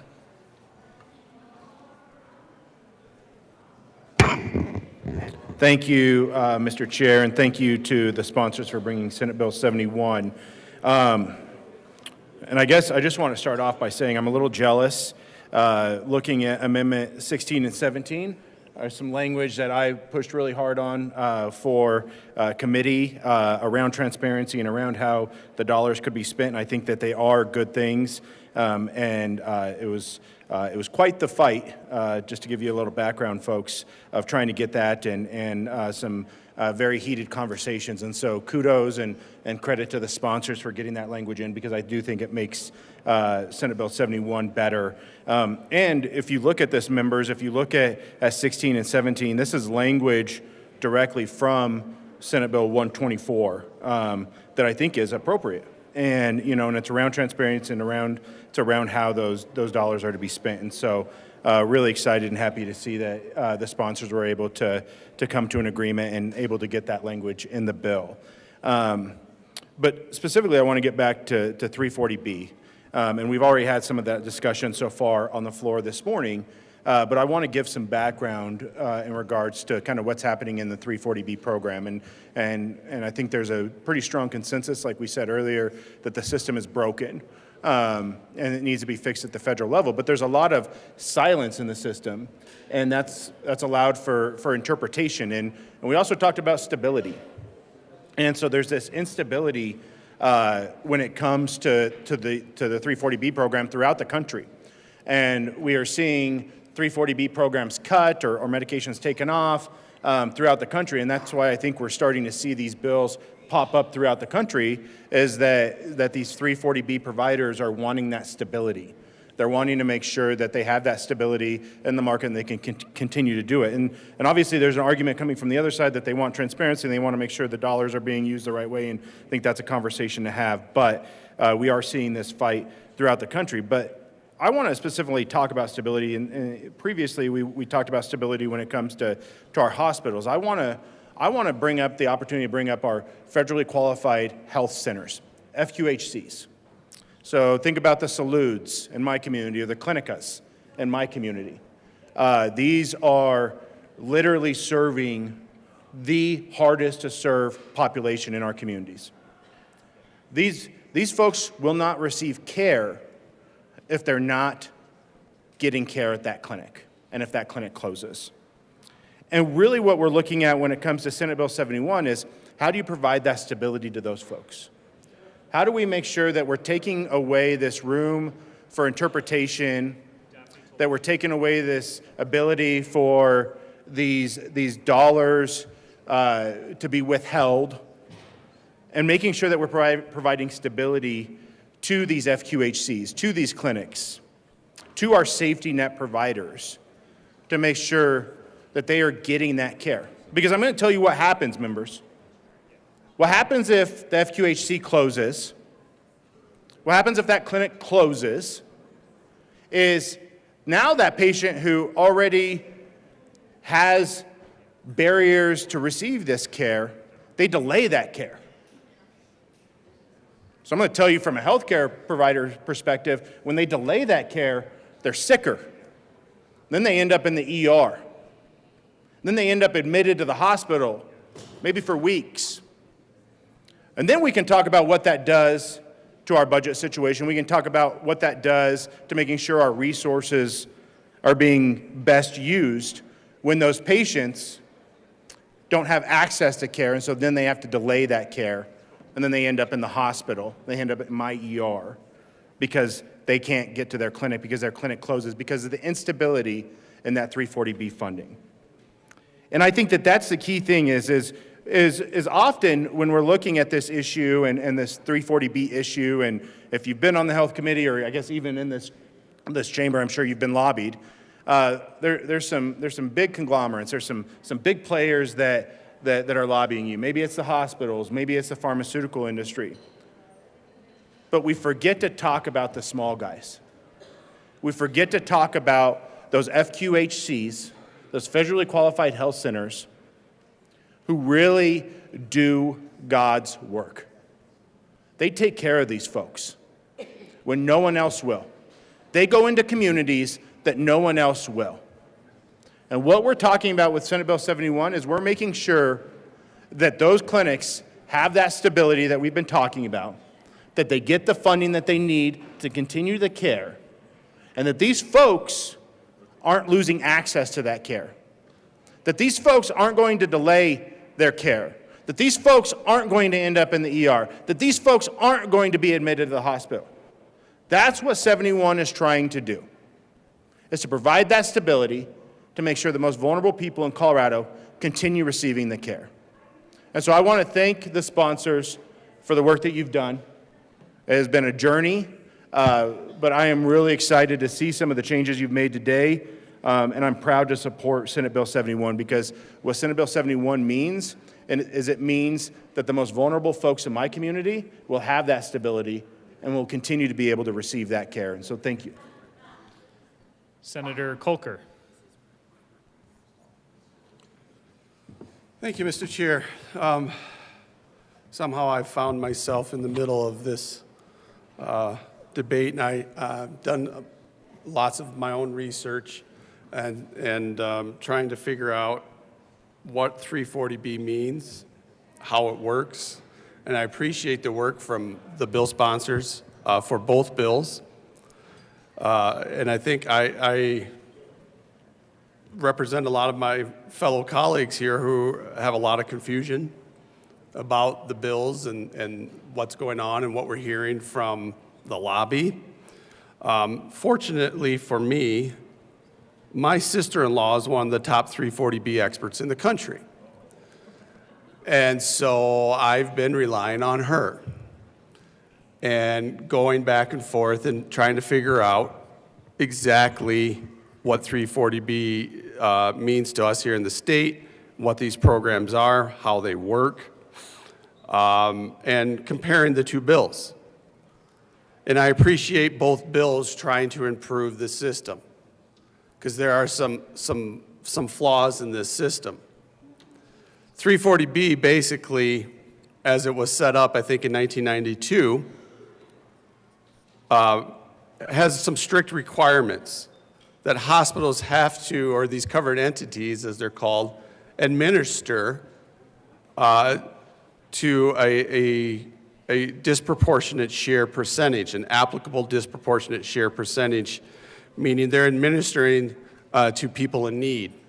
They typically are hospitals like Denver Health or covered entities like Denver Health or rural hospitals.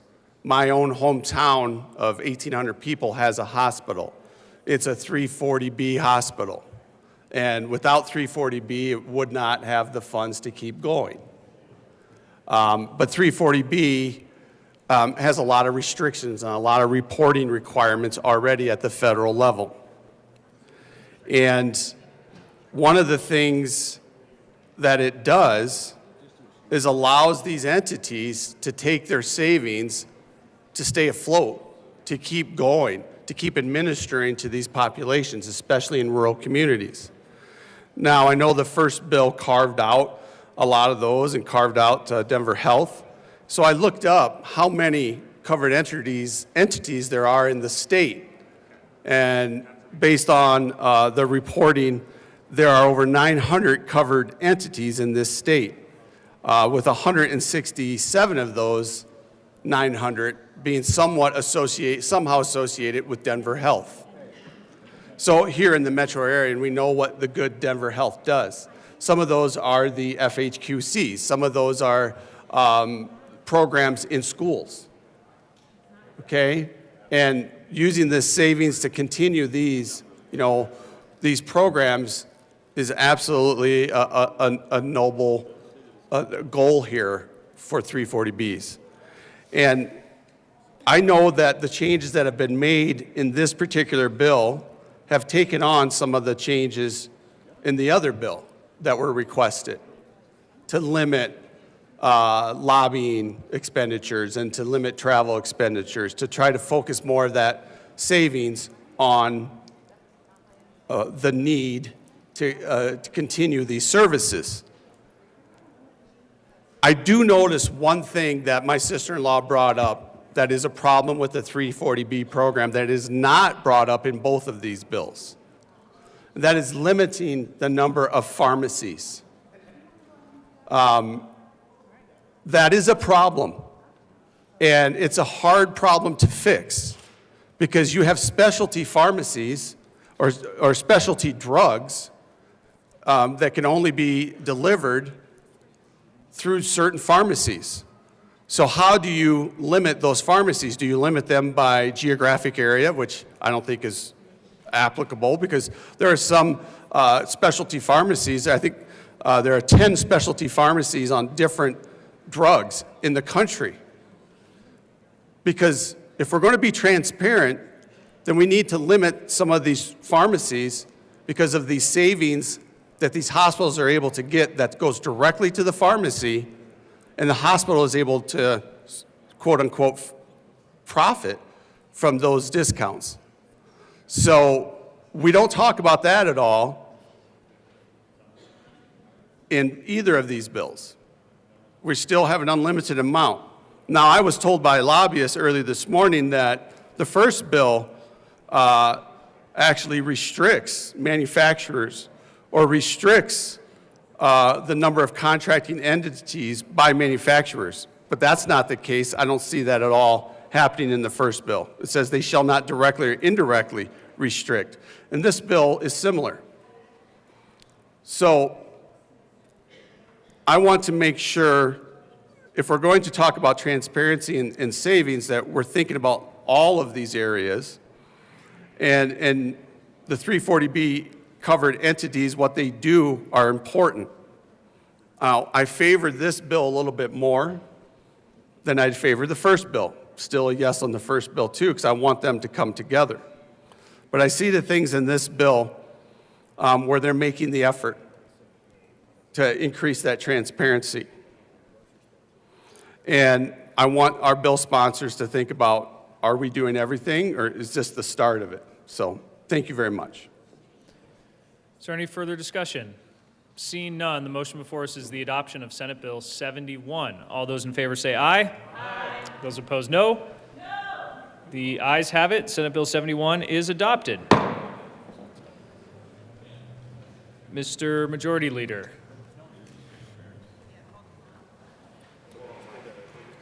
Mr. Majority Leader.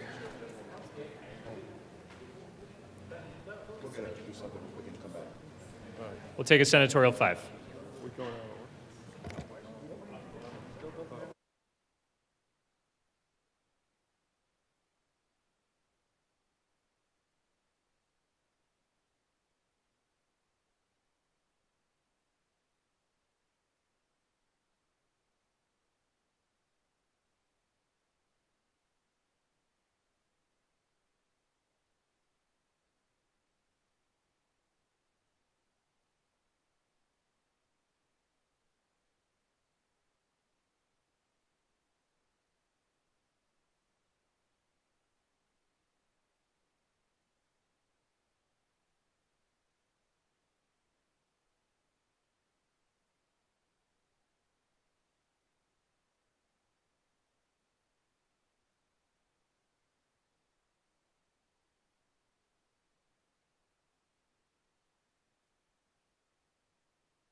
Okay, we are back.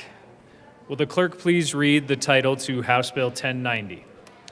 House Bill 1090 by Representatives Sirota and Ricks and Senators Weissman and Cutter concerning protections against deceptive pricing practices. Senator Weissman. Thank you, Mr. Chair. We move House Bill 1090 and the committee report from Judiciary. To the Judiciary Committee report. Members in Judiciary, there were 3 amendments. We negotiated to 2 of them with various industries, satellite and cable communications, also one concerning how the bill applies to the airline sector, whereas we know there's heavy federal law in the environment, and also some specific language crafted after extensive discussions with what we shorthand to DNCs, or delivery network companies, think the likes of DoorDash, Grubhub, and others. There was also another amendment that overshot the mark a little bit. We'll come to that in a moment, but for now we're asking for adoption of the Judiciary Committee report. Is there any further discussion? Seeing none, the motion before us is the adoption of the Judiciary Committee report. All those in favor say aye. Aye. Those opposed, no. The ayes have it, and the committee report is adopted. Senator Weissman, to the bill.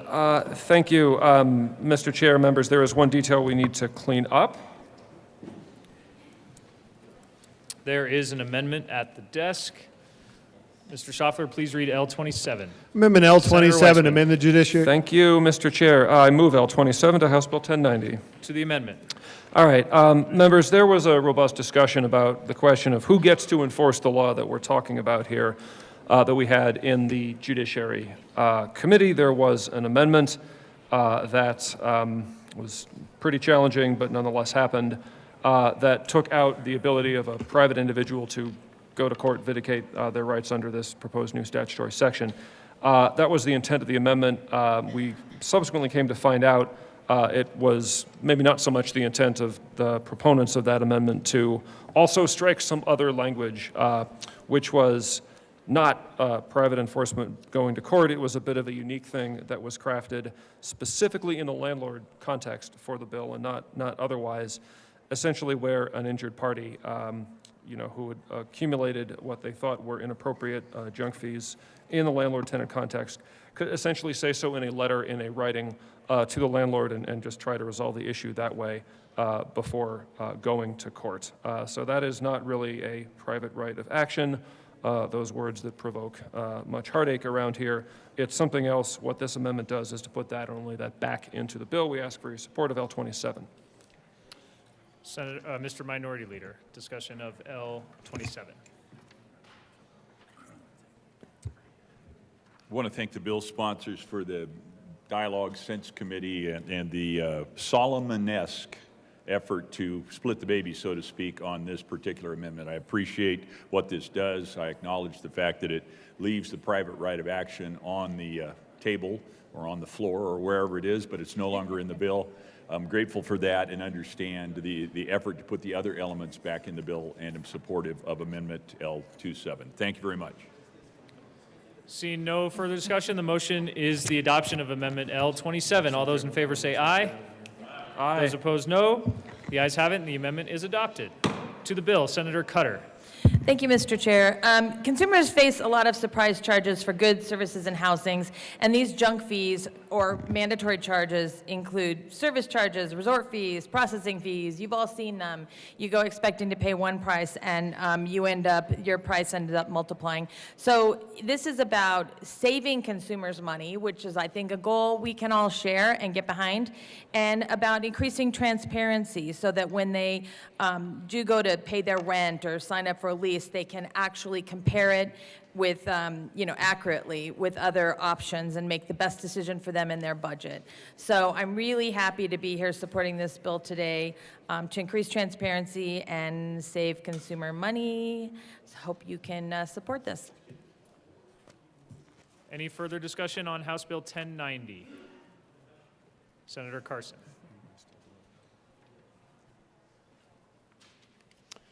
Thank you, Mr. Chairman. Yeah, I do appreciate that the private right of action was removed from the bill, and that's certainly a good thing. I still oppose the bill, and I do have an amendment I'm going to offer in a moment. We all know the economy we're operating in right now is not easy for business people, particularly small business people, restaurant owners, landlords, the consumers out there. I can understand the intent of the bill that consumers want to get a fair price, a complete price. But the problem I have with this bill is it just creates another burden on the business community, another regulation out there that has to be followed. There are some bad actors, I'm sure, out there, but I think, as I been here in the state Senate now for a few months. It just seems to be a steady drumbeat of how bad business is and how bad folks are. They all, you listen to a lot of the bills that come up in the testimony. You would think everybody's out in the business community to rip people off, to rip consumers off. And, I don't think you'd continue to have too many customers if that was your attitude at a restaurant or if that was your attitude as a landlord. I don't think you would survive very long in the business world with that kind of an attitude. We do have a penalty still in this bill of $20,000, up to a $20,000 penalty that the Attorney General can bring. And that's certainly going to be a significant hammer. But the other concern I have about the bill is there was an amendment added in the House, which is basically intended to say that if a business is regulated under certain federal statutes, that I presumed the intent was to some extent that if you're regulated under federal law, under a federal statute, then you would not fall under this bill. However, the way it's worded, that's not really what happens. The way this is worded, it's still going to create a conflict there where the Attorney General can come in and say, well, you're not in compliance with the federal statute that you may operate under, so we're still going to be looking at you at the Attorney General and the state level. So I think the Attorney General should focus on the core of these type of bills. I would assume they've got plenty of work to do, and they don't need to veer into the federal realm. So in the bill, if you look at Section 2B, some of the exceptions, they talk about these various statutes.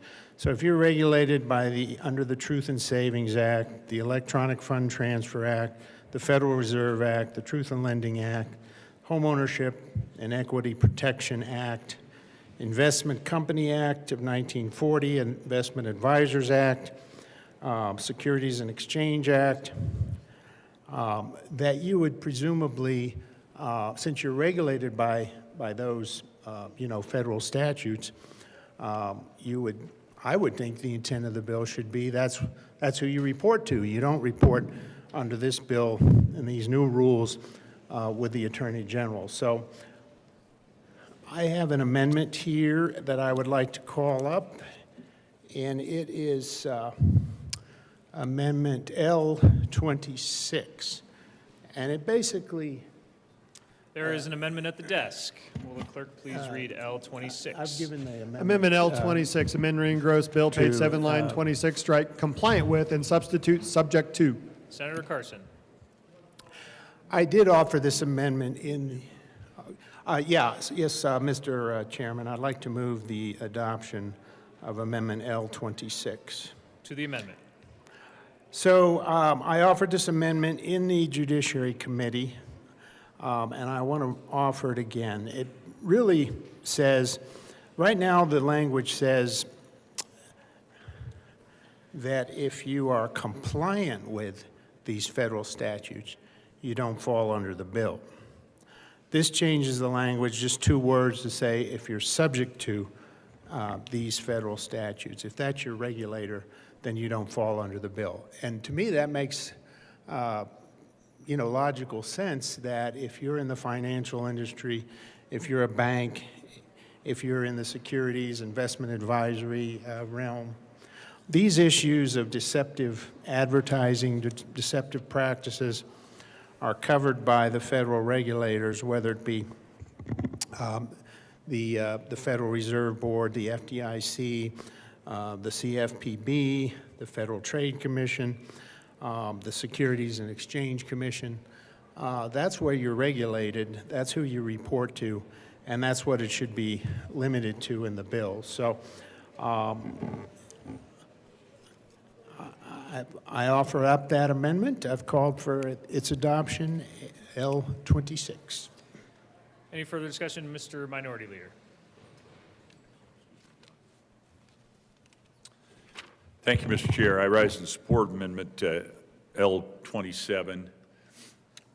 When you want to smother something, you throw a blanket on it. And if that doesn't work, you throw another blanket on it. If that doesn't work, you throw a third blanket on it. And hopefully, if it's a fire, something nefarious, you smother it, you put it out.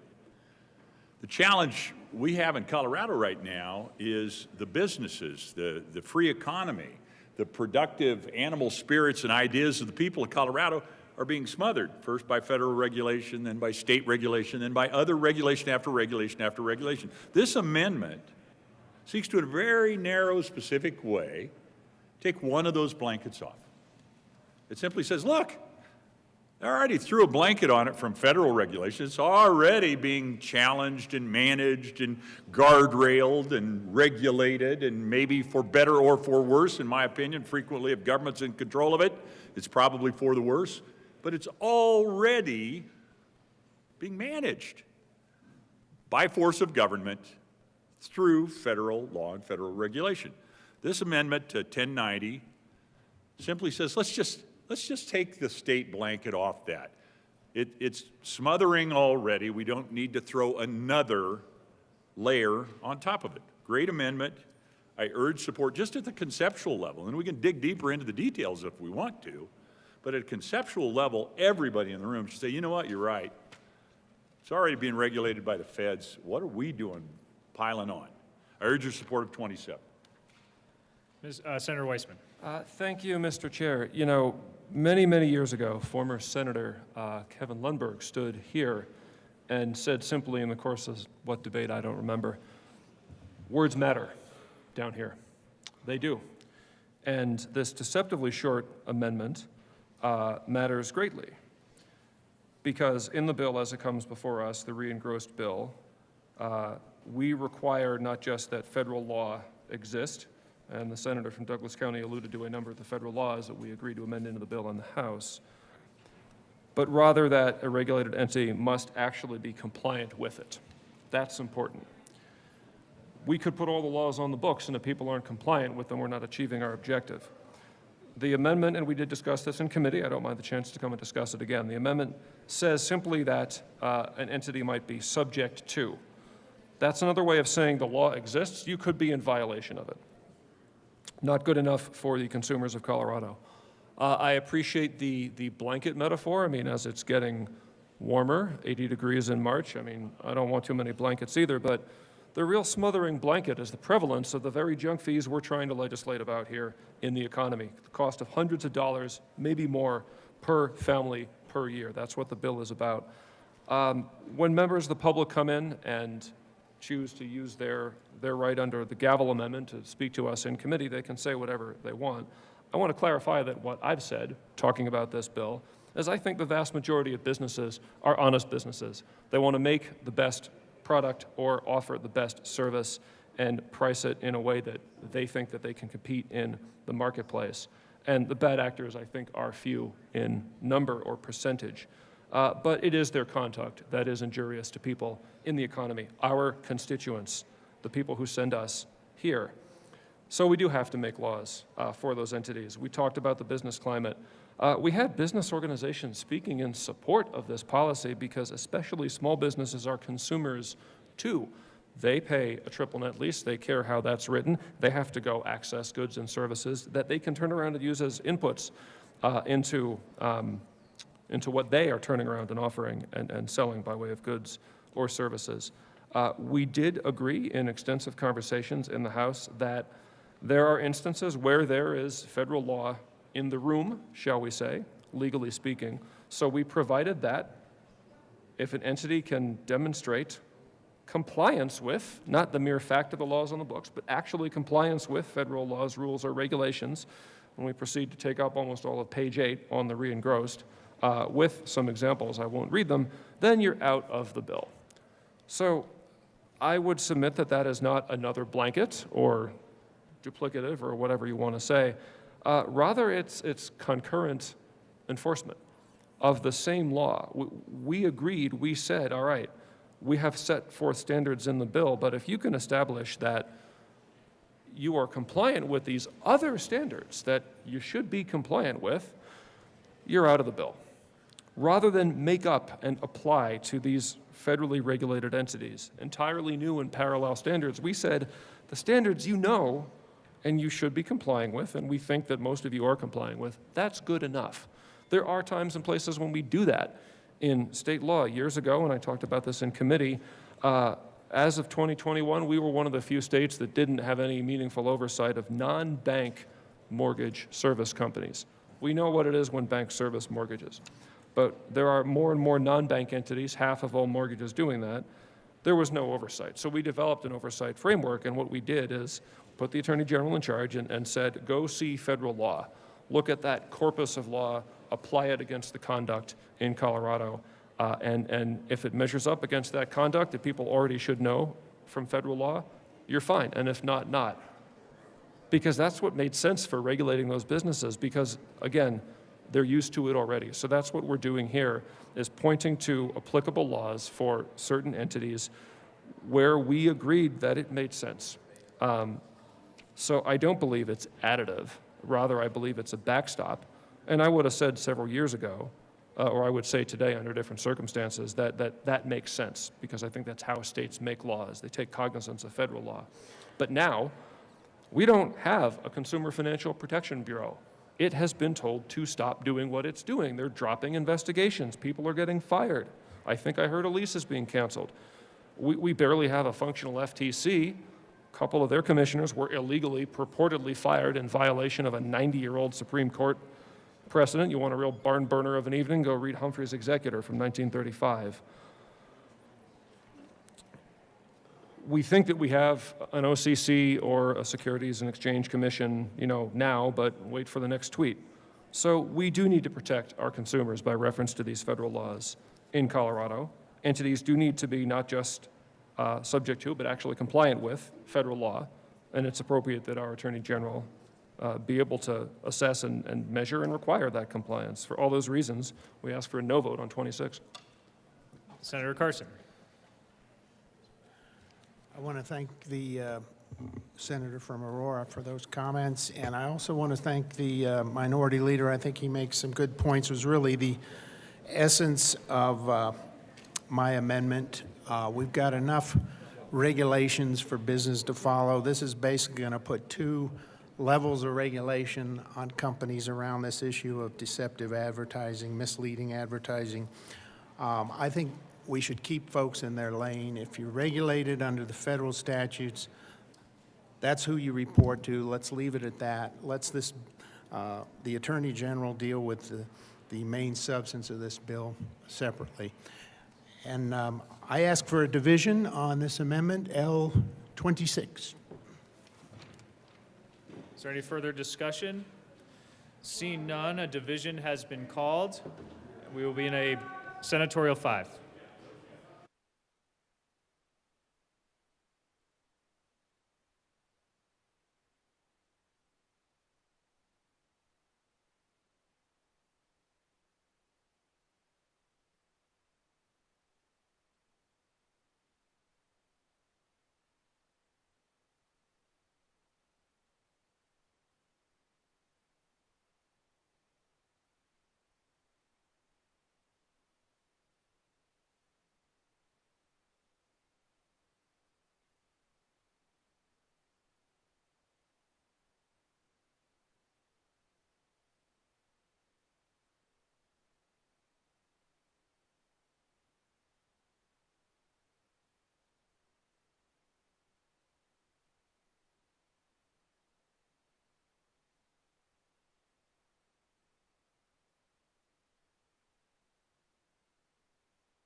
We are back. A division has been requested. All those in the chamber not entitled to vote, please be seated. The motion is for the adoption of Amendment L26. All those in favor, please stand.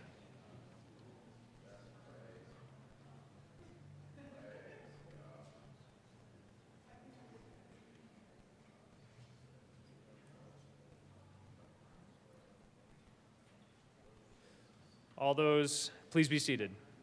All those opposed, please stand.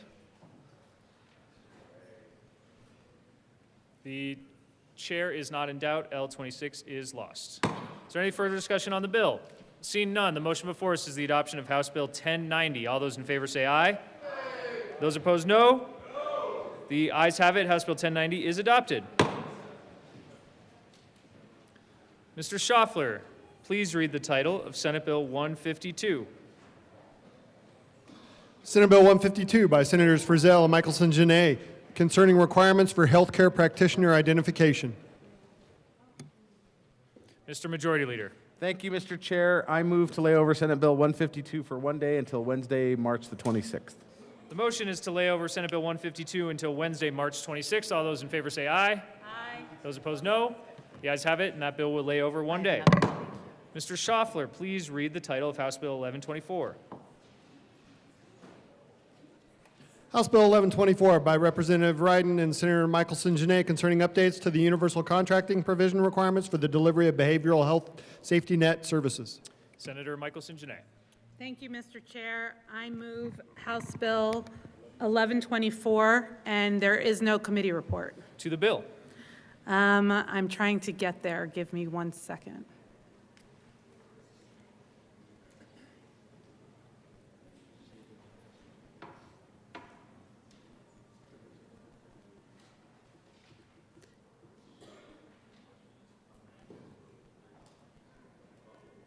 Can we just take a, nope, I'm good. Okay. We are talking about universal contracting provisions, which are standardized rules that must be included in all state contracts for behavioral health services. These provisions ensure that behavioral health services across Colorado are consistent, fair, and meet minimum standards. The goal of this bill is to make behavioral health services in Colorado more uniform, accessible, and high quality, while also reducing the administrative burden for the state and providers. What this bill does is it clarifies applicability.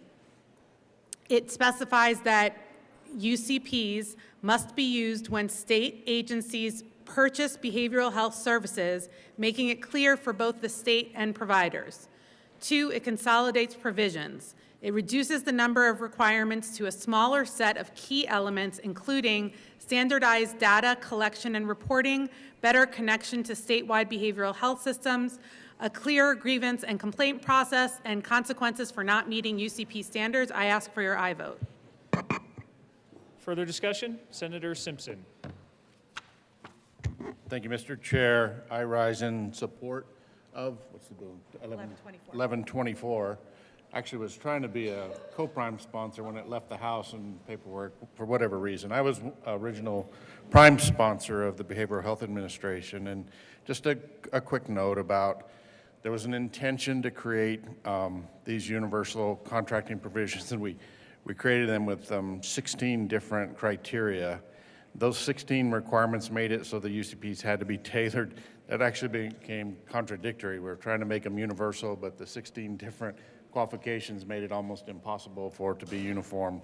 So this is an effort to really lessen, relieve some of the burden and get the process up and running as it was intended to do, and I rise in support. Seeing no further discussion, the motion before us is the adoption of House Bill 1124. All those in favor say aye. Aye. Those opposed, no. The ayes have it, and House Bill 1124 is adopted. Mr. Schaffler, please read the title of House Bill 1109. House Bill 1109 by Representatives McCormick and Brown and Senator Weissman concerning the designation of a decedent's gender identity on the decedent's certificate of death.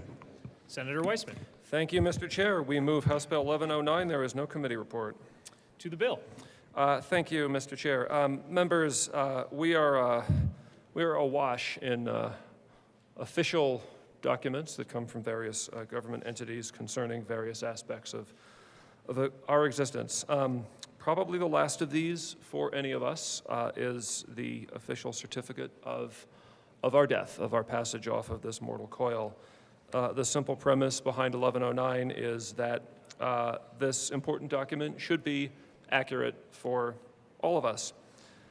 In recent years, this legislature has done work to provide mechanisms for other important government documents like birth certificates, driver's licenses, to be accurate as to gender identity. We're taking care of one more important official document here with 1109 in providing a mechanism for death certificates to accurately capture somebody's gender identity. I ask for a yes vote. Senator Wallace. Good afternoon, colleagues. It's an honor to be down in the well for my first time to move this simple piece of legislation. As the good senator from Aurora mentioned, it's simple. It brings state documents in line with other identifying documents in the state of Colorado. It also comes at a time when families need our support in mourning. We can help folks be uplifted as they're in their passing, and help families as they mourn. And so it's a good bill, and one where we can really stand with many communities with respect and dignity. So thank you, and ask for an aye vote. Is there any further discussion? Senator Pelton. Thank you. Yep. Okay, so thank you, Mr. Chair. So we had a vigorous debate in the committee room. I voted against this bill. Here's why. I have some real First Amendment concerns when it comes to religious freedoms and that sort of thing. Many funeral homes are affiliated with churches, especially with Catholics or Baptists or that sort of thing. And my concern is there was a bill passed either last year or the session before where it gave you 72 hours to transfer somebody or to do a death certificate. And I feel like that there's not enough time to be able to transfer funeral homes if that funeral home is not going to do that, especially in rural areas. So the First Amendment concerns, I have a big concerning part about that, and I will continue being no. I know that the good senator from Aurora is going to come up here and tell me about how that this should be taken care of in here, but I still have a real big issue of First Amendment concerns, especially the freedom of religion. So I still ask for a no on 1109. Senator Weissman. Almost like the senator and I the senator from Northeast Colorado and I spent some time together in committee and are beginning to understand each other a little bit. Members, I want to be real clear. We're talking about essentially a civil government process here. This is a government record that memorializes the time and cause of our death and becomes, it might factor into epidemiology, who knows. Religious rights of moving on to whatever's after this plane are very different, and they should be. And I don't think that we change that in any way. I had 3 different faith traditions in my growing up. One of them, the Jewish faith tradition, we talked about this in committee, sets a tight time clock, 24 hours. Other traditions are different. To the First Amendment point, because I think we all take that seriously here, the First Amendment prohibits government restriction on private speech. This is a government document. This is not a private individual speaking. This is the government itself speaking in the form of this official document or official record. Therefore, the First Amendment analysis doesn't run against the government. It protects individuals from the government. That's just not what's happening here. This is law concerning how government will render forth a document that is a government document. So it's the First Amendment for a reason. Nonetheless, I do not personally see the concern here, and I think we appropriately separate religious rights of finality from public government process. We do ask for a yes vote. Is there any further discussion? Seeing none, the motion before us is the adoption of House Bill 1109. All those in favor say aye. Aye. Those opposed, no. The ayes have it. House Bill 1109 is adopted. Mr. Schaffler, please read the title of House Bill 1137. House Bill 1137 by Representatives Lindsay and Velasco and Senator Winter concerning a program for the care of community cats. Senator Winter. Thank you, Mr. Chair. I move for the passage of House Bill 1137 and the associated agricultural report. To the Agriculture and Natural Resources Committee report. We made some important amendments in the Agricultural Committee, essentially making just an allowable use of this fund to be used for trap, neuter, and release. It does not require a certain percentage.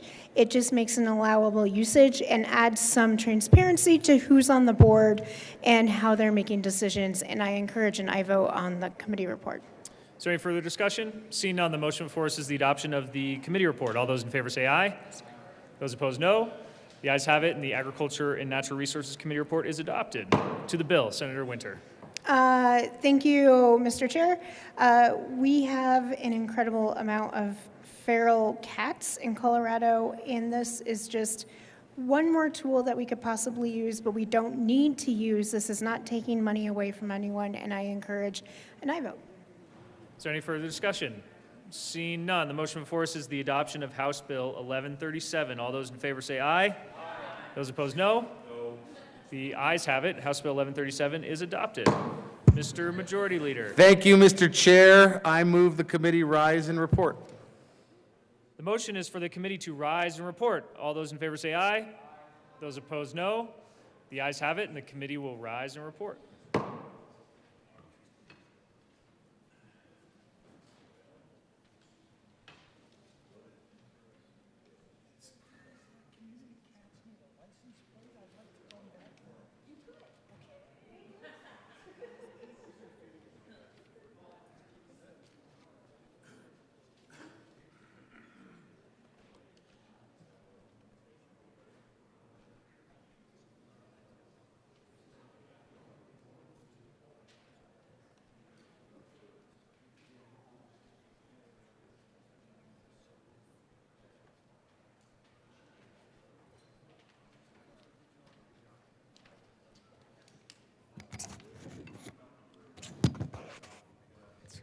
Senate will come to order. Senator Roberts. Oh, before we do that, Senator Roberts, Mr. Schaffler, please excuse Senator Marchman. Now, Senator Roberts. Thank you, Mr. President. The committee has met and had a number of bills under consideration. Will the clerk please read the report? March 25th, 2025. Mr. President, your committee of the whole begs leave to report has had under consideration the following attached bills, being the second reading thereof, and makes the following recommendations thereon. Senate Bill 124 as amended, Senate Bill 71 as amended, passed on second reading and ordered engrossed and placed on the calendar for third reading and final passage. House Bill 1090 as amended, House Bill 1124, House Bill 1109, House Bill 1137 as amended, passed on second reading and ordered revised and placed on the calendar for third reading and final passage. Senate Bill 152 laid over until March 26, 2025 and retaining its place on the calendar. Senate Bill 157 laid over until March 28, 2025 and retaining its place on the calendar. Senator Roberts. Thank you, Mr. President. I move the report. The motion is the adoption of the committee of the whole report. Are there any no votes? With a vote of 34 ayes, 0 noes, 0 absent, and 1 excused, committee of the whole report is adopted. Senate Bill 124 is amended. Senate Bill 71 is amended, passed on second reading, and ordered engrossed and placed on the calendar for third reading and final passage. House Bill 1090 is amended. 1124, 1109, 1137 is amended, passed on second reading, and ordered revised and placed on the calendar for third reading and final passage. Senate Bill 152 laid over until 3/26, 2025, retaining its place on the calendar. Senate Bill 157 laid over until 3/28, 2025, and retaining its place on the calendar. Consideration of House amendments to Senate bills. Majority Leader Rodriguez. Thank you, Mr. President. I move to lay over Senate Bill on consideration of House amendments, Senate Bill 3 to Friday, March 28, 2025. The motion is to lay over consideration of House amendments to Senate Bill 3 to March 28, 2025. All those in favor say aye. Aye. Opposed, no.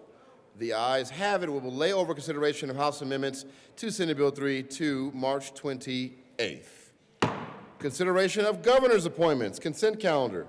Mr. Schaffler, please read all the appointments listed on the consent calendar.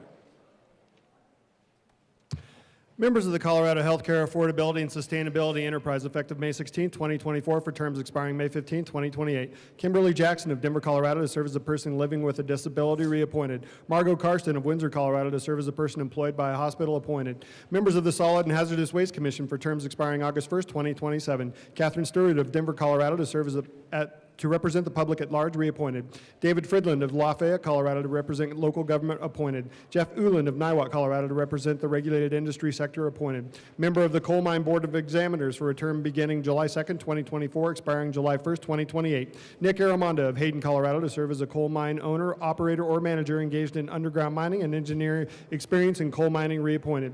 Members of the Mine Land Reclamation Board, effective March 2nd, 2025, for terms expiring March 1st, 2029. Jill Nelson of Golden, Colorado, to serve as a representative of the mining industry, reappointed. Doug Oren of Monte Vista, Colorado, to serve as a representative with experience in conservation, reappointed. Members of the Water Quality Control Commission for a term expiring February 15, 2026. Christine Johnston of Littleton, Colorado, occasioned by the resignation of Sonia Chavez of Gunnison, Colorado, appointed. Effective February 16, 2025, for terms expiring February 15, 2028. Kathy Chandler Henry of Eagle, Colorado, to serve as a representative west of the Continental Divide, appointed. Jenny Arndt of Fort Collins, Colorado, reappointed. Julie Zaringer of Alamosa, Colorado, reappointed. Majority Leader Rodriguez. Thank you, Mr. President. I move for the passage of all the appointments on consideration of governor's appointments consent calendar, which are Kimberly Jackson of Denver, Margot Karsten of Windsor for the Colorado Healthcare Affordability and Sustainability Enterprise, Catherine Stewart of Denver, David Fridland of Lafayette, and Jeff Uland of Niwot for the Solid and Hazardous Waste Commission, Nick Aramondo of Hayden for the Coal Mine Board of Examiners, Jill Nelson of Golden, Doug Oren of Monte Vista for the Mine Land Reclamation Board, Christine Johnston of Littleton, Kathy Chandler Henry of Eagle, Jenny Arndt of Fort Collins, Julie Zaringer of Alamosa for the Water Quality Control Commission, and Jade Rose, oh, never mind. That's it. And Jade Rose is next after the consent calendar. Any discussion? The motion is the confirmation of all the appointments on the consent calendar. Are there any no votes on the consent calendar? With a vote of 34 ayes, 0 no, 0 absent, 1 excused, those appointments are confirmed. Now, consideration of governor's appointments. Mr. Schaffler, please read the appointment of the Colorado Civil Rights Commission. Member of the Colorado Civil Rights Commission for a term expiring March 13, 2028. Jade Rose Kelly of Arvada, Colorado, to serve as a representative of an employee association, appointed. Senator Wiseman. Thank you, Mr. President. I move that the full Senate confirm the appointment of Jade Kelly to the CCRC, and I ask for a yes vote. Any discussion? Seeing none, the motion is the confirmation of the governor's appointment to the Colorado Civil Rights Commission. Are there any no votes? Senators Pelton B., Pelton R. With a vote of 32 ayes, 2 noes, 0 absent, 1 excused, that appointment is confirmed. Change in sponsorship. The following change in bill sponsorship will occur. Representative Johnson will be removed as the House Joint Prime Sponsor on Senate Bill 195. Message from the House. The House has passed on third reading and transmitted to the Reviser of Statutes House Bill 1290, Senate Bill 67, House Bill 1222, amended as printed in House Journal March 20, 2025. The House has passed on third reading and it returns herewith. Senate Bill 51, Senate Bill 23, Senate Bill 14. Message from the Reviser. We herewith transmit without comment as amended House Bill 1222 and 1290. Without comment as amended Senate Bill 67. Signing of bills. The President has signed House Bill 1003, 1009, 1015, 1016, 1040, 1063, 1070, 1091, 1093, 1131. Announcements. Who has an announcement? Senator Judah.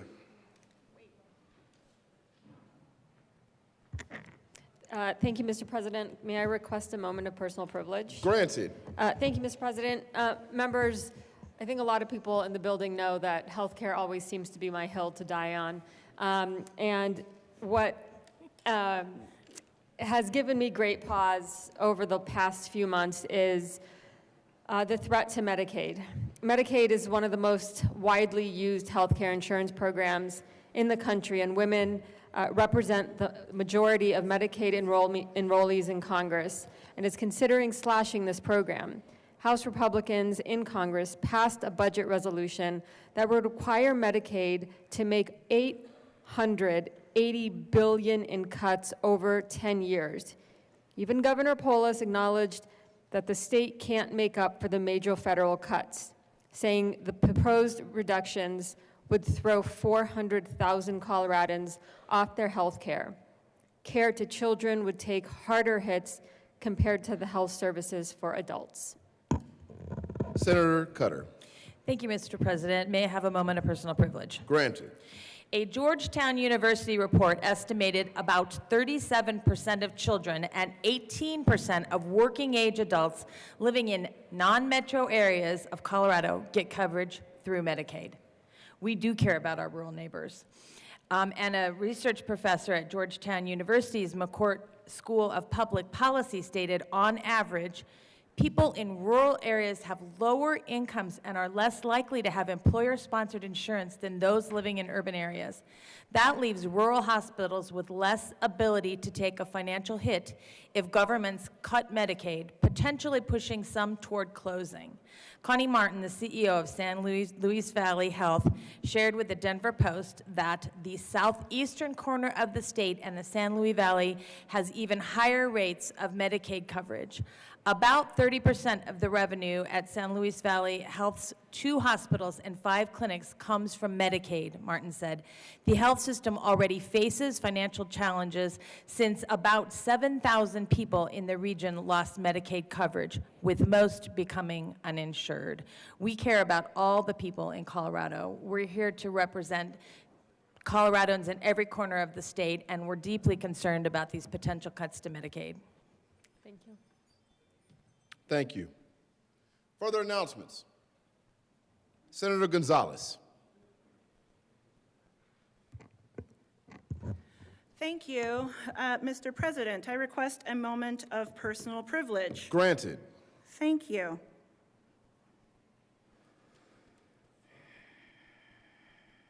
I want to take a moment and thank you, Mr. President, for this moment of personal privilege. Quote, "How damaging is it to your ability to recruit or build allies with others when they are worried that our leaders may be exposing them because of their gross negligence or their recklessness in handling information?" Quote, "The people we rely on to do dangerous and difficult things for us rely on one thing from us: that we will not reveal their identity, that we will not be reckless with the dangerous thing they are doing for us. That's the national security implications of a private server that's unsecured." End quote. Those 2 quotes are from then Fox News host, now Secretary of Defense of the United States, Pete Hegseth. How dare he?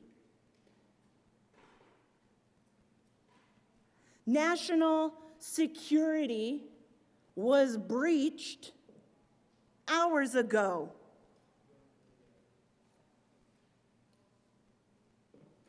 And I look to my colleagues, and I yet again ask, how bad is it gonna get? How bad are you all going to allow it to become before all of us stand here united and say, this is not okay, this is not normal? Apparently, not today. Yesterday,